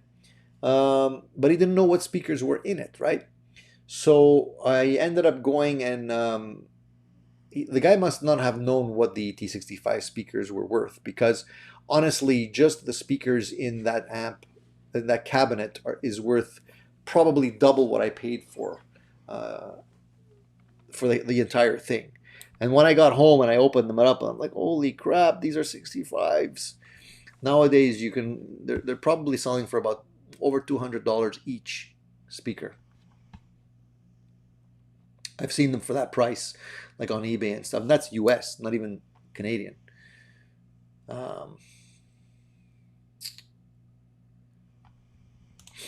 Vox Guitar Rock says, just use rubbing alcohol, kills germs and viruses better than sanitizer. The problem is you're supposed to be using 90% rubbing alcohol, and you can only get 70%, right? And rubbing alcohol really dries out your skin. So all the supply goes and all your raw materials are not available because of shutdowns and lockouts. Yeah, I get it. Absolutely. And that's what's happening everywhere. People are living it. People are not going to work because they don't have the materials they need to build what they're concentrating on building at work and stuff. So yeah, I totally get it. So one of the other questions, since we kind of touched upon the question of the day, and people have pretty much said that, I don't think anybody here has mentioned that they found any kind of deal. Prices are still going up from what I can see. A lot of companies are making stuff. They're putting it out there, even though NAM is not happening. They're still putting out new products, but the prices are still going up. Case in point, actually, Jackson Guitars. For those of you who are Jackson guitar fans, maybe if you're a fan of the big hair 80s thing, Jackson is actually releasing a new series of guitars that I've seen. not cheap guitars. I think the cheapest one is about $1,500. The cool thing is that they're re-releasing a Jack Butler model.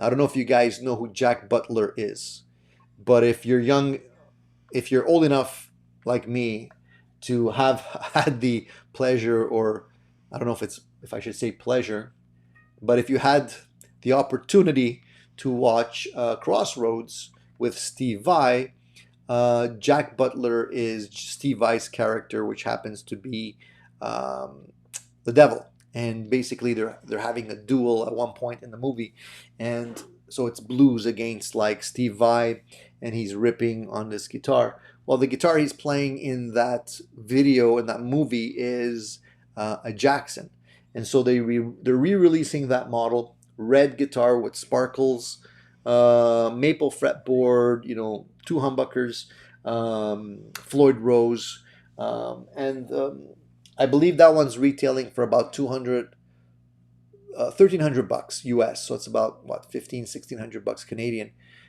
Interesting model. If you're a fan of that, might be a good opportunity to buy that. But they're also releasing other models as well.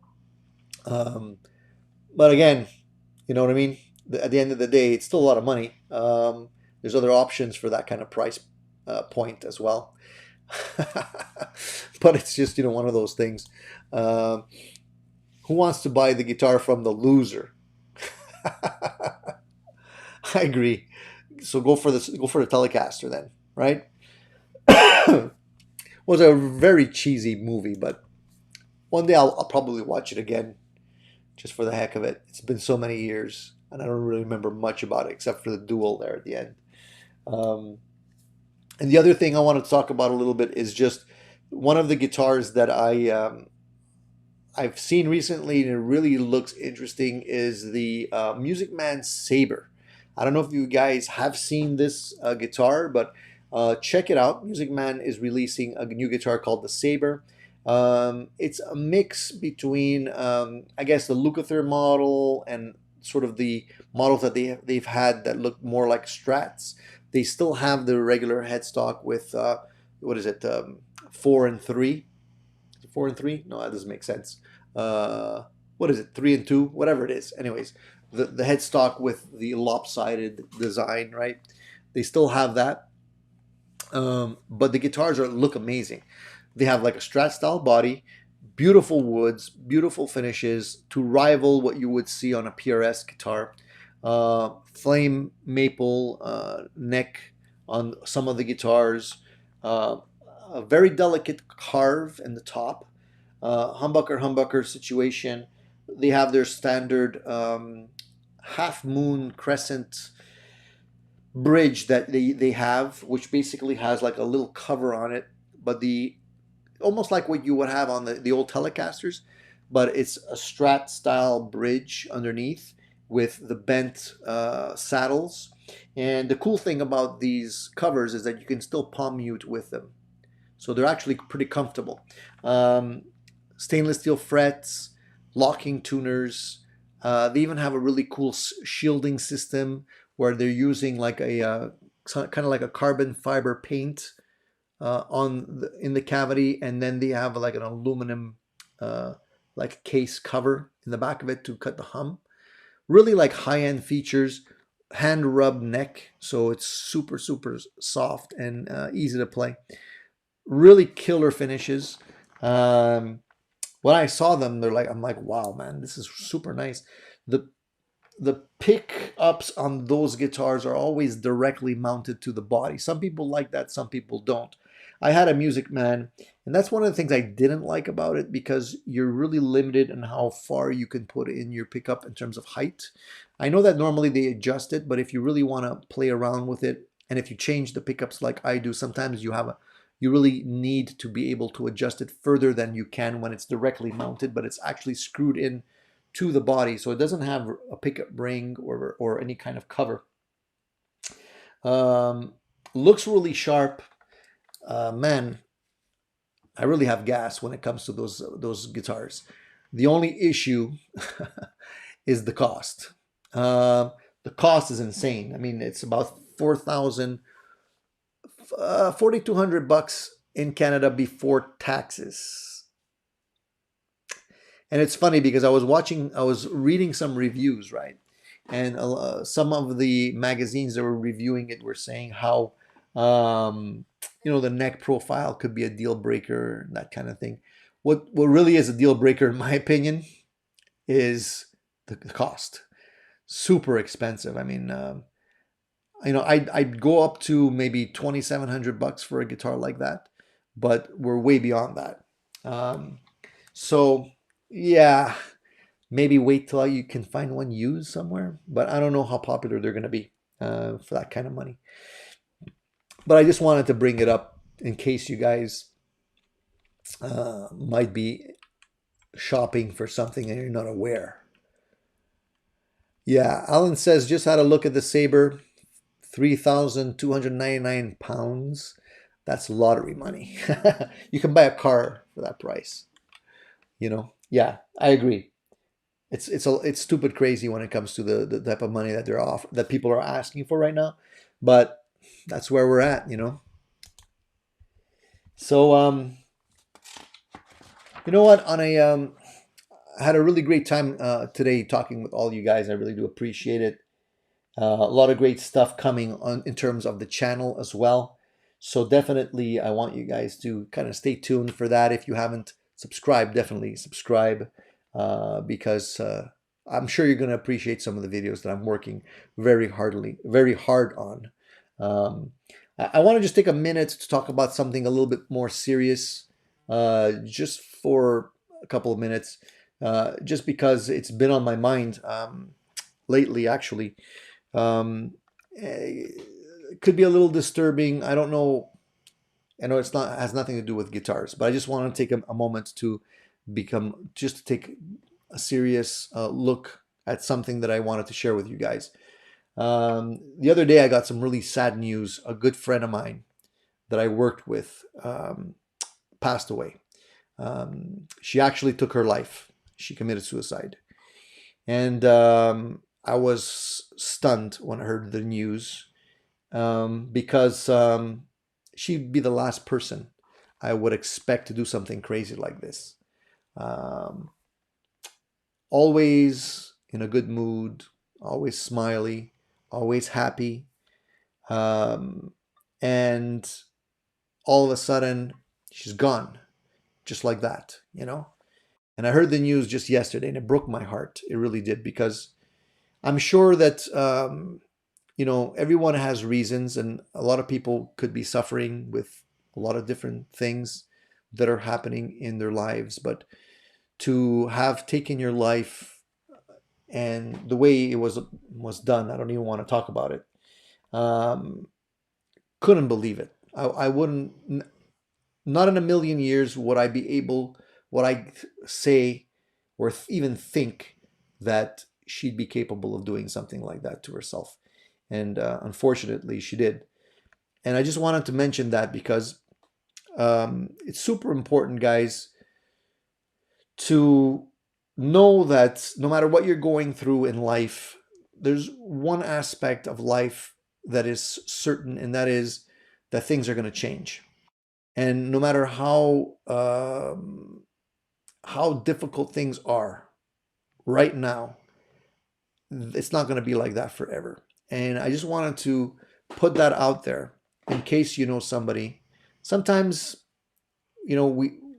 we probably do know people that are going through things and don't realize that things are happening. I didn't know. I really didn't. Not an inkling of like a thought ever came into my head that this person was in trouble.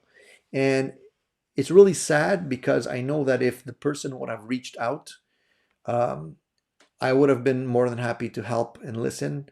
And I'm sure other people would have also been willing to help and to listen.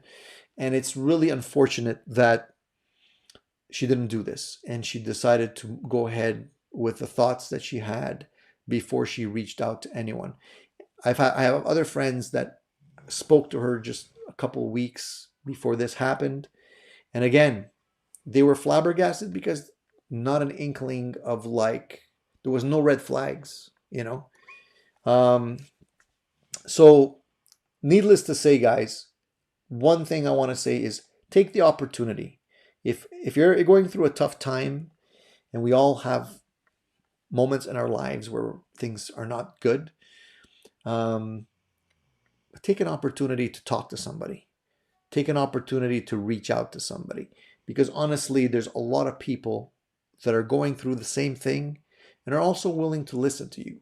And before it gets to the point where you feel like you have no choice, it's very unfortunate that she had children. I'm sure there's a lot of great opportunities that are gone now in her life because she decided to do this, and nothing will be normal again for her family.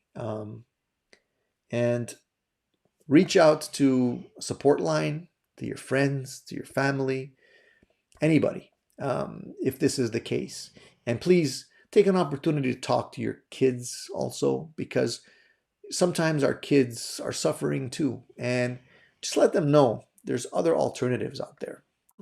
Just take a moment to do that, because nobody likes to think that this could happen to them until it happens to them. This is the first time somebody close to me has decided to end their lives. And I don't want it to happen again. I really don't. So I just want to take a moment to say that to you guys and just put it out there. And that's all I want to say about that. And I just hope that wherever she is right now, she's in a better place, and the suffering obviously has ended for her. But obviously it hasn't ended for her family and her friends. So, the ripples go pretty far when something like this happens. So that's it. I appreciate you guys listening to me, and I know this is nothing. I honestly I was debating whether or not I even wanted to talk about this on the show, because it has nothing to do with anything related to the show, but I just felt it was so important and it had to be said, and I just wanted to get it off my chest. And I felt that if I didn't say it, I'd be doing an injustice to everyone that's kind of suffering the same way that she was. And that's all I want to say about that. So that's it, guys. I think right now we're going to just end it on that point. I appreciate everybody that's here today, and I do appreciate you guys tuning in. All right. I definitely want you guys to stay safe. Definitely keep washing your hands and making sure the family is safe, and don't take unnecessary risks. Everybody wants to stay safe. We're going to get over this COVID stuff, guys. I'm sure we will. It's just a question of time. So definitely just hang in there. I'll answer a couple last questions because I don't want to necessarily leave it on that negative point. So if you have any last questions, take an opportunity to ask that right now. I'll definitely go through that with you. And then we'll wrap it up. And we'll call it a day, and we can get out there and enjoy the rest of the day.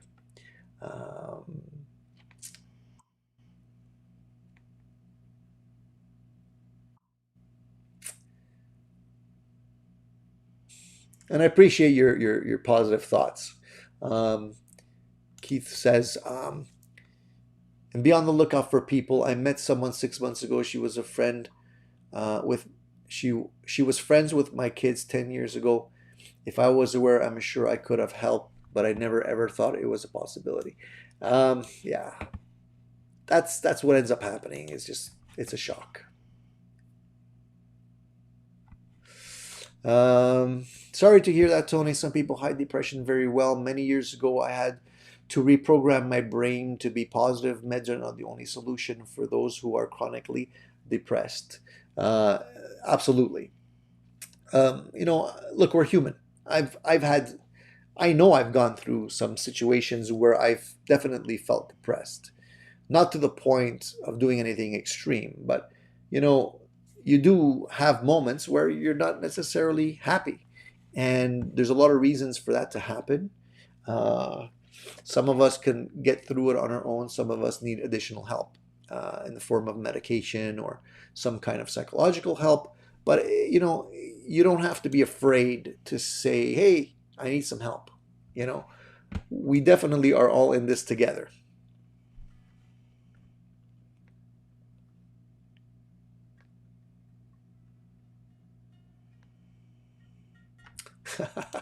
Ronnie says, fight depression, play guitar.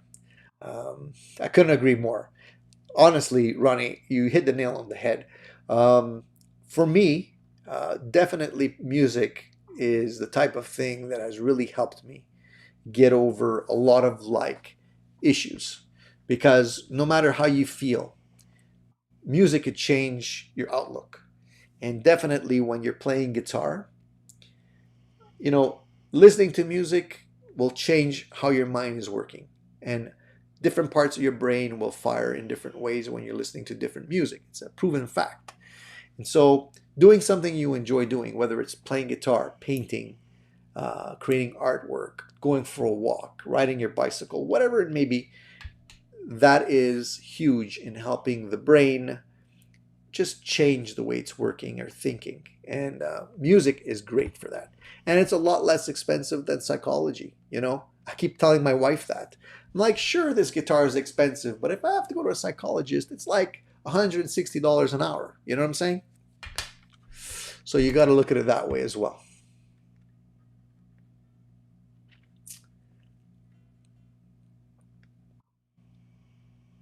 Totally agree with you guys. Serious intention. Absolutely, man. You put on some good music and all of a sudden you're feeling great, right? Just like when you're listening to music, you put on some sad music and you're feeling sad. It's like it's a human connection type of thing. So definitely listening and playing music is the way to do it.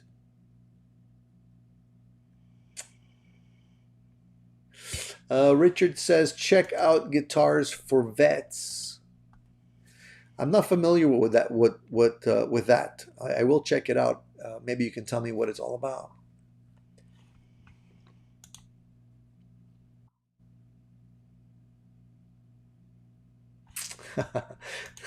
Thanks, man. I really appreciate that. Um, and it works both ways. Channel is therapy for me too, not just for you guys. I think, which is super important for everyone. Hey Kim, nice to see you, man. Thank you for joining me. You're tuning in on the tail end, but I mean it's still great to have you here.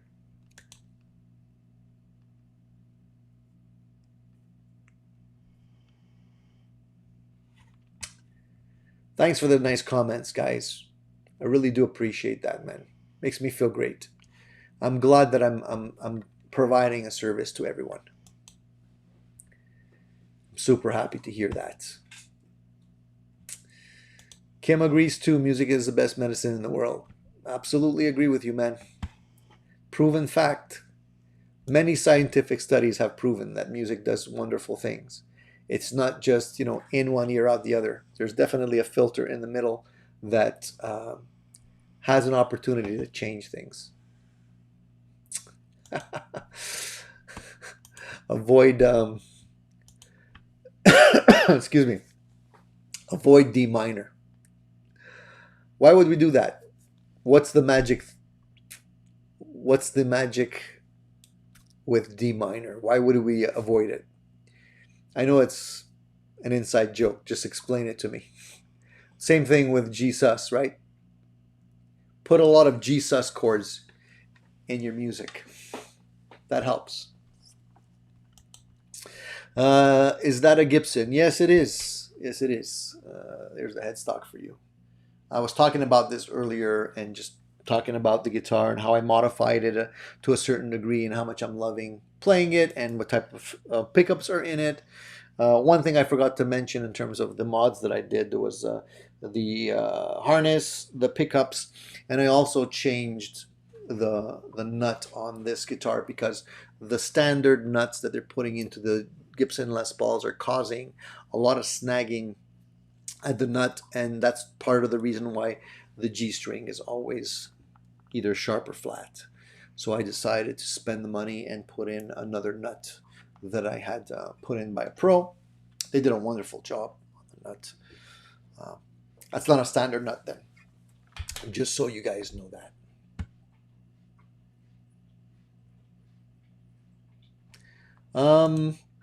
Guitars for Vets is a charity for PSD, U.S. military. Well, that's cool. So they're using music as therapy for people suffering from post-traumatic stress disorder, I guess. Interesting. I'll definitely look into that. Where is your JS12? JS12 is back there. I still have it. Still have it. Hey Jonathan, nice to see you, buddy. How you doing? I hope you're doing well. Been watching some of your videos. Thanks for tuning in, man. Nice to see you here. D minor is the most depressing chord. Is that a fact? Is that actually been studied? D minor, huh?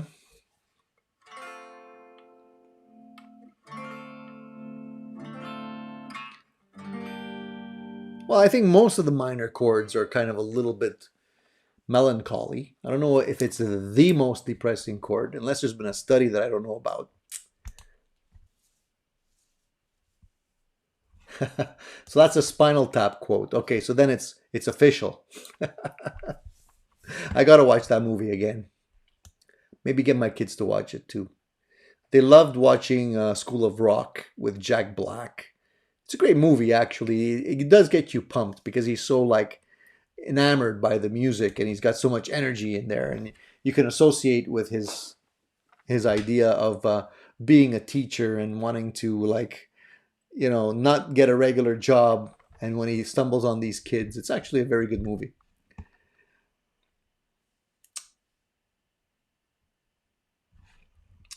Kim says he loves Gibsons. He has 3. I only have 2. Well, actually, I have 2 Gibson Les Pauls, 1 335. So I have 3 too, also.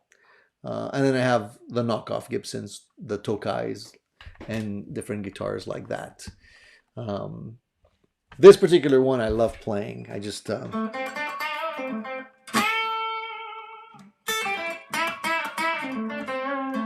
the neck on this is not beefy like it is on my Tokai. It's actually quite slim. The actual pickups that are in here now are the Pariah pickups, the Celebration set that I put in there. Much better than the stock pickups that were in this guitar. My other Gibson came with the burst buckers, and I don't really like the sound of the burst buckers. I just find them to be a little bit too harsh. So I change out the pickups.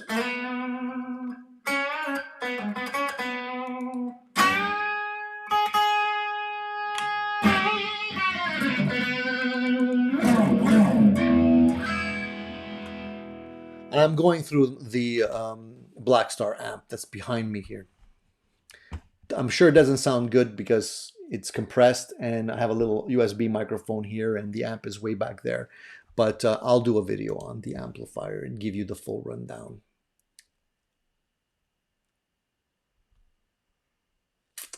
Music is a universal language. I couldn't agree more, buddy.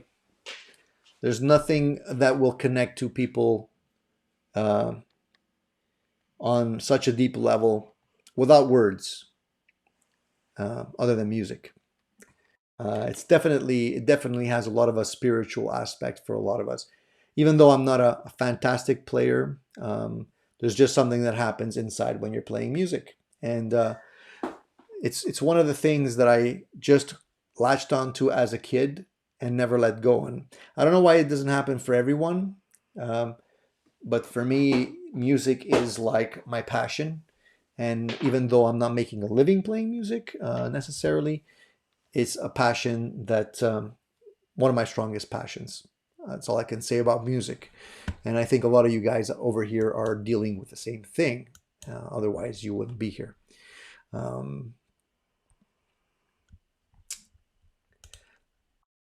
Nigel says that while playing a quiet, sad piece on a piano, and he says the D minor is the saddest of all keys, Then he says the title of his beautiful piece is Lick My Love Pump. Oh man, I gotta watch that movie again. Thanks for that, man. You made me laugh.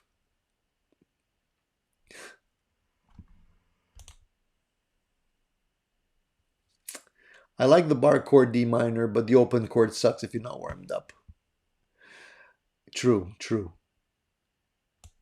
You know, one of the songs that moves me very much every time I hear it is "Alleluia" from even if you just hear it as part of like Shrek the movie, or the original.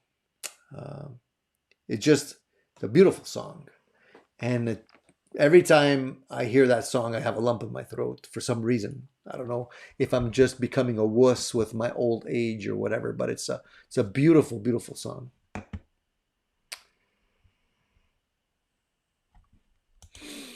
Music is about fun, and it does not matter what level we play at. Absolutely, man. I had done beyond, many of you might not know this, but beyond what I'm doing here on YouTube, I actually created a Facebook page called the Montreal Musicians Exchange, in where local musicians could advertise their bands, they could advertise where they're playing, they could advertise what they're doing, and just give them another venue or soapbox to promote their music. Totally free. This is on Facebook. And I also, way back when, this is quite a few years ago, had started off also another type of event, which was called the Montreal Musicians Exchange, which what I was doing there was I was setting up weekly jam sessions at a local rehearsal space where anybody would be invited. They would be able to sign up through a website and join the session, and basically just show up, bring their guitar, and jam along with other musicians and become friends, and basically, show each other something, play some great music, talk a little bit, and just get to know each other. And it was wonderful. I really did enjoy it. It took a lot of effort, though, to put these things together in terms of coordination, and I had to stop doing it because I ran out of time. I had my family and kids at the time, and I didn't have a lot of free time to do this. But it was a wonderful experience. I got to make a lot of friends. A lot of people really enjoyed it. And there were musicians of all levels. You had musicians that were like seasoned musicians that really knew their stuff, as well as people who were just getting into it but enjoyed jamming. And I'll never forget, it still surprises me today when I think back at it, but I'll never forget, most people that came to these things had a really great attitude. They were just there because they genuinely enjoyed playing music. They just wanted to play, and they wanted to play with other people and share that experience. And it was great. However, there was maybe, in all of my experience, two people that stood out because their attitude was negative.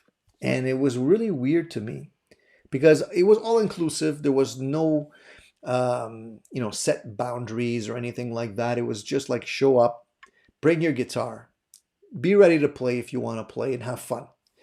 And what ended up happening, I remember two guys. I'll never forget. I remember their names, but I wouldn't mention their names anyways.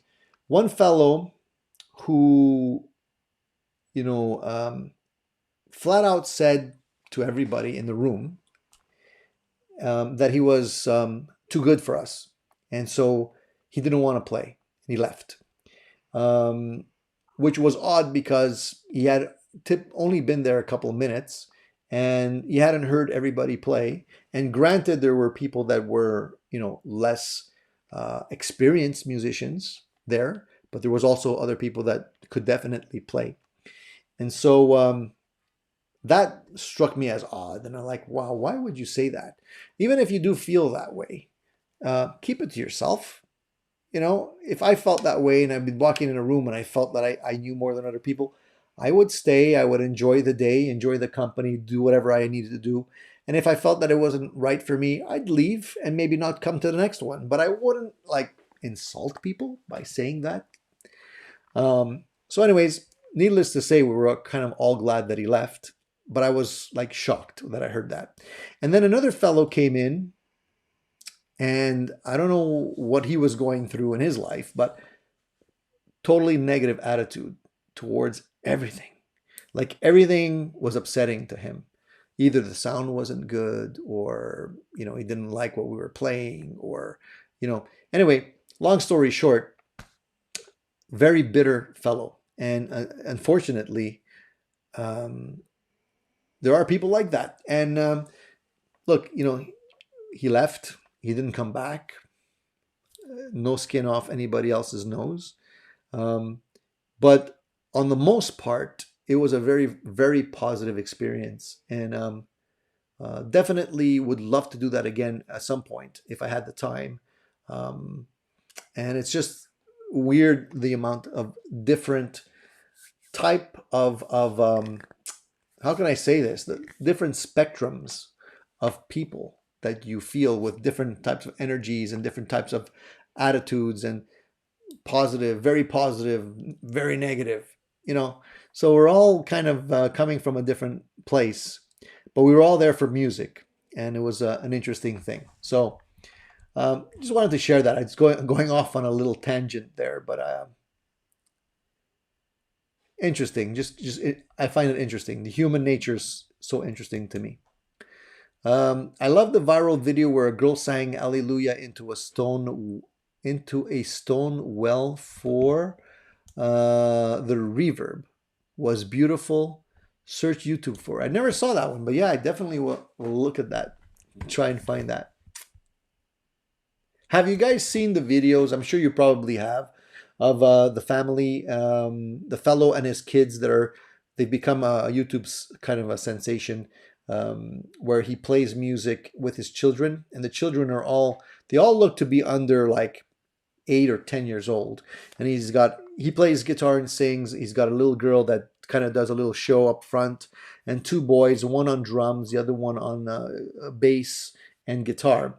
And he's been putting out music regularly, almost every day. They've been getting extreme amounts of views because they're so cute, and they actually play really well for their age. And it's amazing to me how they're cranking out so many songs on a daily basis, and how does he like teach his kids to play these songs so well. And they were even on Ellen at one point, and he had lost his job and he had some time on his hands, and he was spending it with his kids playing these songs, which I thought was fantastic. And the kids are so adorable. They're really cute. And so if you have an opportunity to check that out, take a look. They play some really good songs. Padded Powder Room says, very cool, Tony. I heard about the Montreal Musicians Exchange. It's too bad you are not involved anymore. Yeah, I wish, maybe again in the future, I'll definitely try and maybe start something up. It definitely was something that was very popular.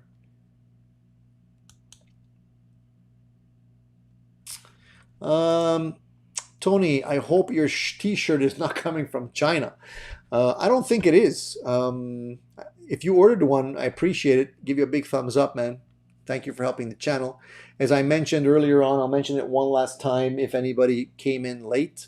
If you want to help the channel and grab some swag, use the code ATG30, Addicted to Gear 30. If you're checking out, and you get an additional 15% off the merchandise. I wanted to do that for you guys today because of, just to say a thank you for supporting the channel, and at the same time, a little gift for the 4th of July, and just wanted to do something special for you guys. It's only for one day though, so you have to grab it today if you want that deal.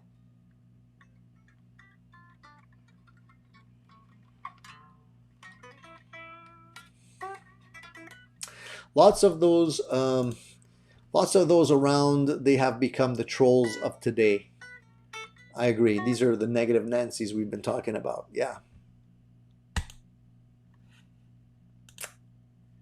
The best revenge you can have on miserable people is to let them go on with their miserable lives.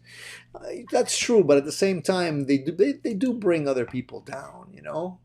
I have friends like that too, and I mean, I'm not gonna name names, but I mean, a certain point, you don't want to hang around with people that are always negative. And to a certain degree, I'm negative too, uh, but I try not to bring other people down. I know sometimes it's not easy. Sometimes you say things that you shouldn't say, and just try and be sensitive to other people around you. But I know people like that. I know people that are like, if they would win a lottery today, they'd probably be upset about it. They'd find some reason to be upset. Like, oh man, I just won $1 million. Now I'm gonna have to like count the money, and I'm gonna have to have somebody to take care of it for me, and I'm gonna have to go to the bank, and like that kind of thing. Where instead of enjoying, you're always looking at the negative first. Sometimes it's just a hardwired knee-jerk reaction. Unfortunately, got to break that habit. Um, Ronnie says kids learn musical instruments much faster than adults in most all cases, and that's true. I've seen that. I've seen that even in my son. I've been giving him lessons and showing him some stuff. At that age, their brain is like a sponge and it just retains all kinds of stuff. At my age, every time I put something in, something else leaves. So you have to constantly be refreshing the RAM because it's limited, right? At a certain point, it gets full. Unfortunate. Yellow, don't bring me down. Exactly, man. Exactly. I don't know if you guys are like are experiencing the same type of situations like I am. I don't know your age groups or whatnot, but I'm 50 now, and I do find that it does take a little bit more time, and kind of the memory is a little bit more volatile. It just kind of like I don't remember as much for longer periods. I kind of forget things, and it's like I constantly have to make sure that I'm practicing stuff regularly. Otherwise, it just gets flushed, and the new stuff takes over.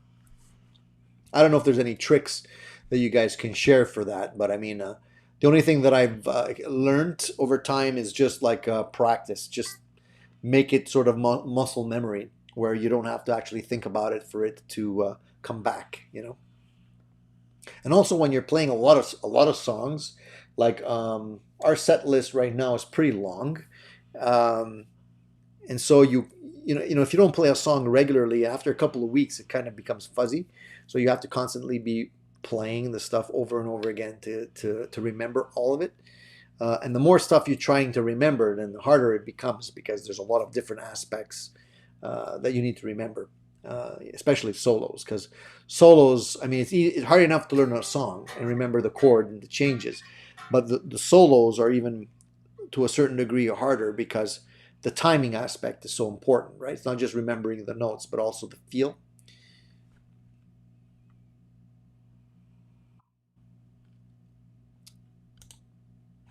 I always encourage people, and I want to be encouraged. Um, yeah, and it's just like um, you have to kind of just be able to pull out the positivity from some people.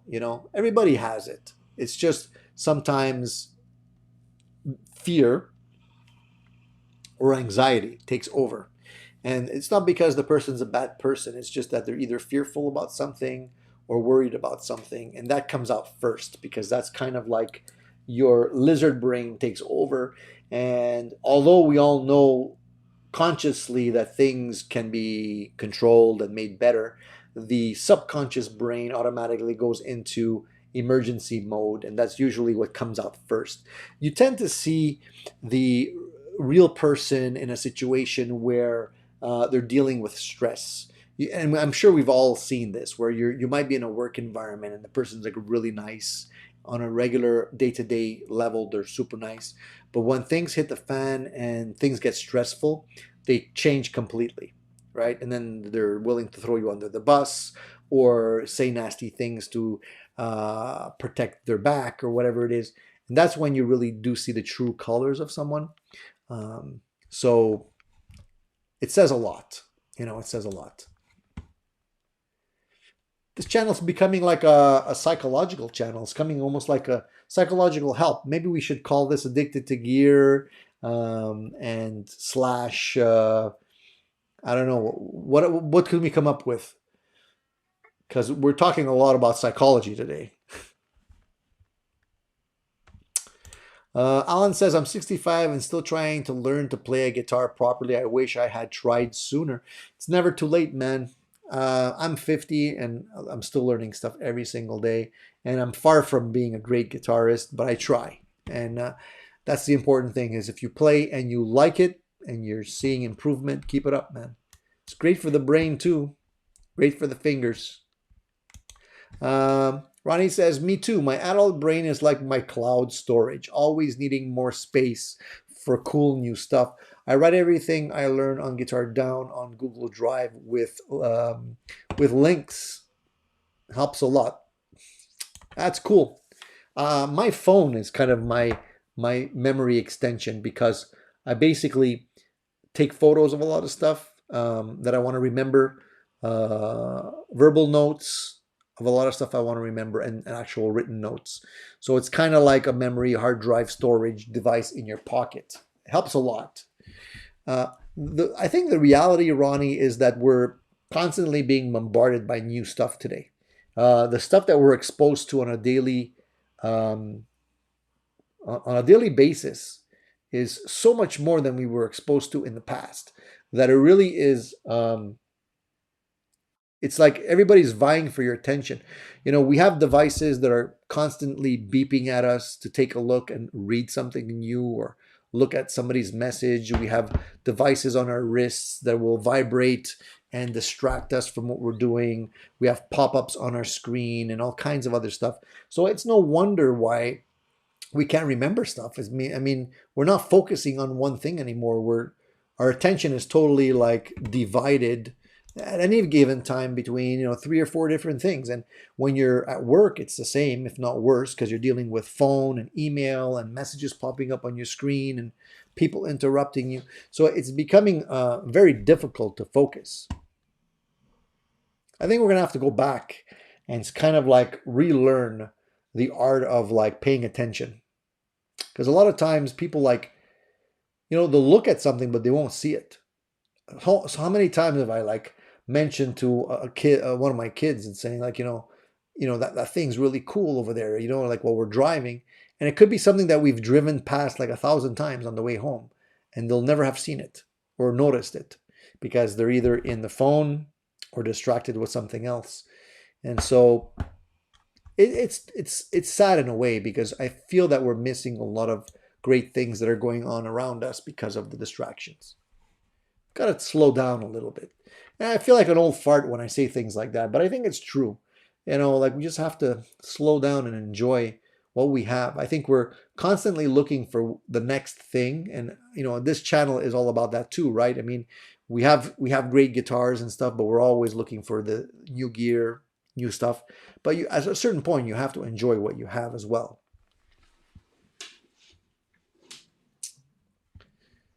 Bruce says 67, learning something new every day. Never stop, man. That's what it's about. And you know what? I'm learning stuff from my kids too. It's surprising, the stuff that they know. And we take it for granted that, you know, that we know more than they do. But in some aspects, man, they're like, my son is teaching me some stuff about like nutrition and stuff like that that I didn't even know. And, you know, I encourage him to pursue that interest and stuff, because he's really good. I feel you, Tony. I'm 52 and I've taken plenty of notes to remember stuff and have a harder time learning. I think it's just a natural progression. But I think, you know, your brain is like a muscle, like they always say, and if you exercise that muscle, things become easier. And at the end of the day, playing songs, learning songs, you have to make an association with them. Learning a song, like the chords in a song, for example, that you're having a hard time remembering. I like to like look at the breakdown of the chords and make like a funny limerick or something based on the chords to make me remember. And that definitely helps as well. I'm terrible with names. Like, honestly, Terrible with names. Faces, I'm amazing. I could like spot a face that I saw in a crowd like 10 years ago and say, hey, that's so and so. I'm very good audibly. Like I can definitely pick out somebody from a recording and tell you who it is based on the voice. But the names, terrible. And I feel so bad sometimes. My kids come over with their friends that they've been over so many times, and I still mix up their names sometimes. Um, so I got a lot of work to do in that area.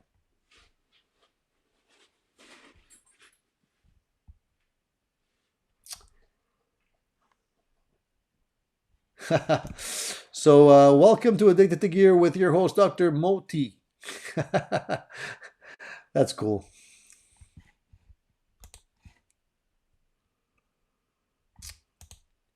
We are exposed to more today through that. That's part of why there has never been a better time in human history to learn to play guitar. I think it's super important to have younger people learn how to play an instrument, because it's really not even about learning how to play the instrument. It's about focus. And you really do need to focus a lot of energy when you're trying to memorize something and learn an instrument. And I think it should be like mandatory for schools to start teaching this stuff. There's a lot of people that suffer with attention deficit disorders and just can't do it. And I think it really stems from this. They're being trained to be distracted from an early age. I think it would be like ideal to have them do stuff like that. Hey Paul, nice to see you, man. He says he has a photographic memory, but I'm 73 and it's analog. So when Kodak went under, it was all over. Well, like I always said, I have a great memory, super memory. It's just really short. That's all.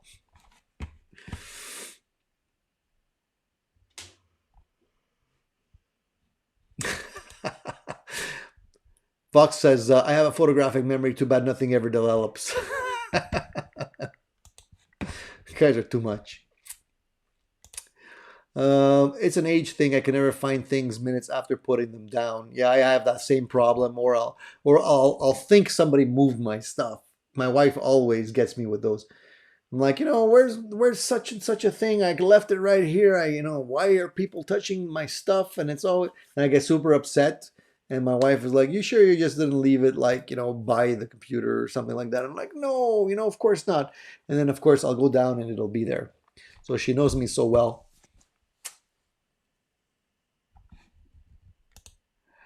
Get your kids into playing guitar, and after buying gear, they won't have any money for drugs. That's an old saying, but it's very true. Um, yeah, definitely want to get your kids into music. Um, so, guys, listen, we've been chit-chatting for 2.5 hours. I only wanted this to be an hour show, and I always go overboard. I enjoy it, and I do appreciate all the comments and stuff. So it's hard for me to stop. But 2.5 hours, it's a long, long session. So I think we're going to wrap it up for the rest of the day and get you guys outside, go play with your friends and do some cool stuff. I really do appreciate you guys tuning in, however, and definitely tune in again next Sunday when we're going to have other things to talk about. There'll be more videos that I'm going to be posting this week on some gear that I'm reviewing for you guys as well. Give a shout out to our sponsors. Take a look at that quick knob link that I have in the description below if you are interested in maybe picking that up. Tell them you saw it right here, and support them as well. And absolutely talk to your friends about depression, and try and help them out if you can. If there's any issues, reach out to your friends. If you're going through something, reach out to your friends.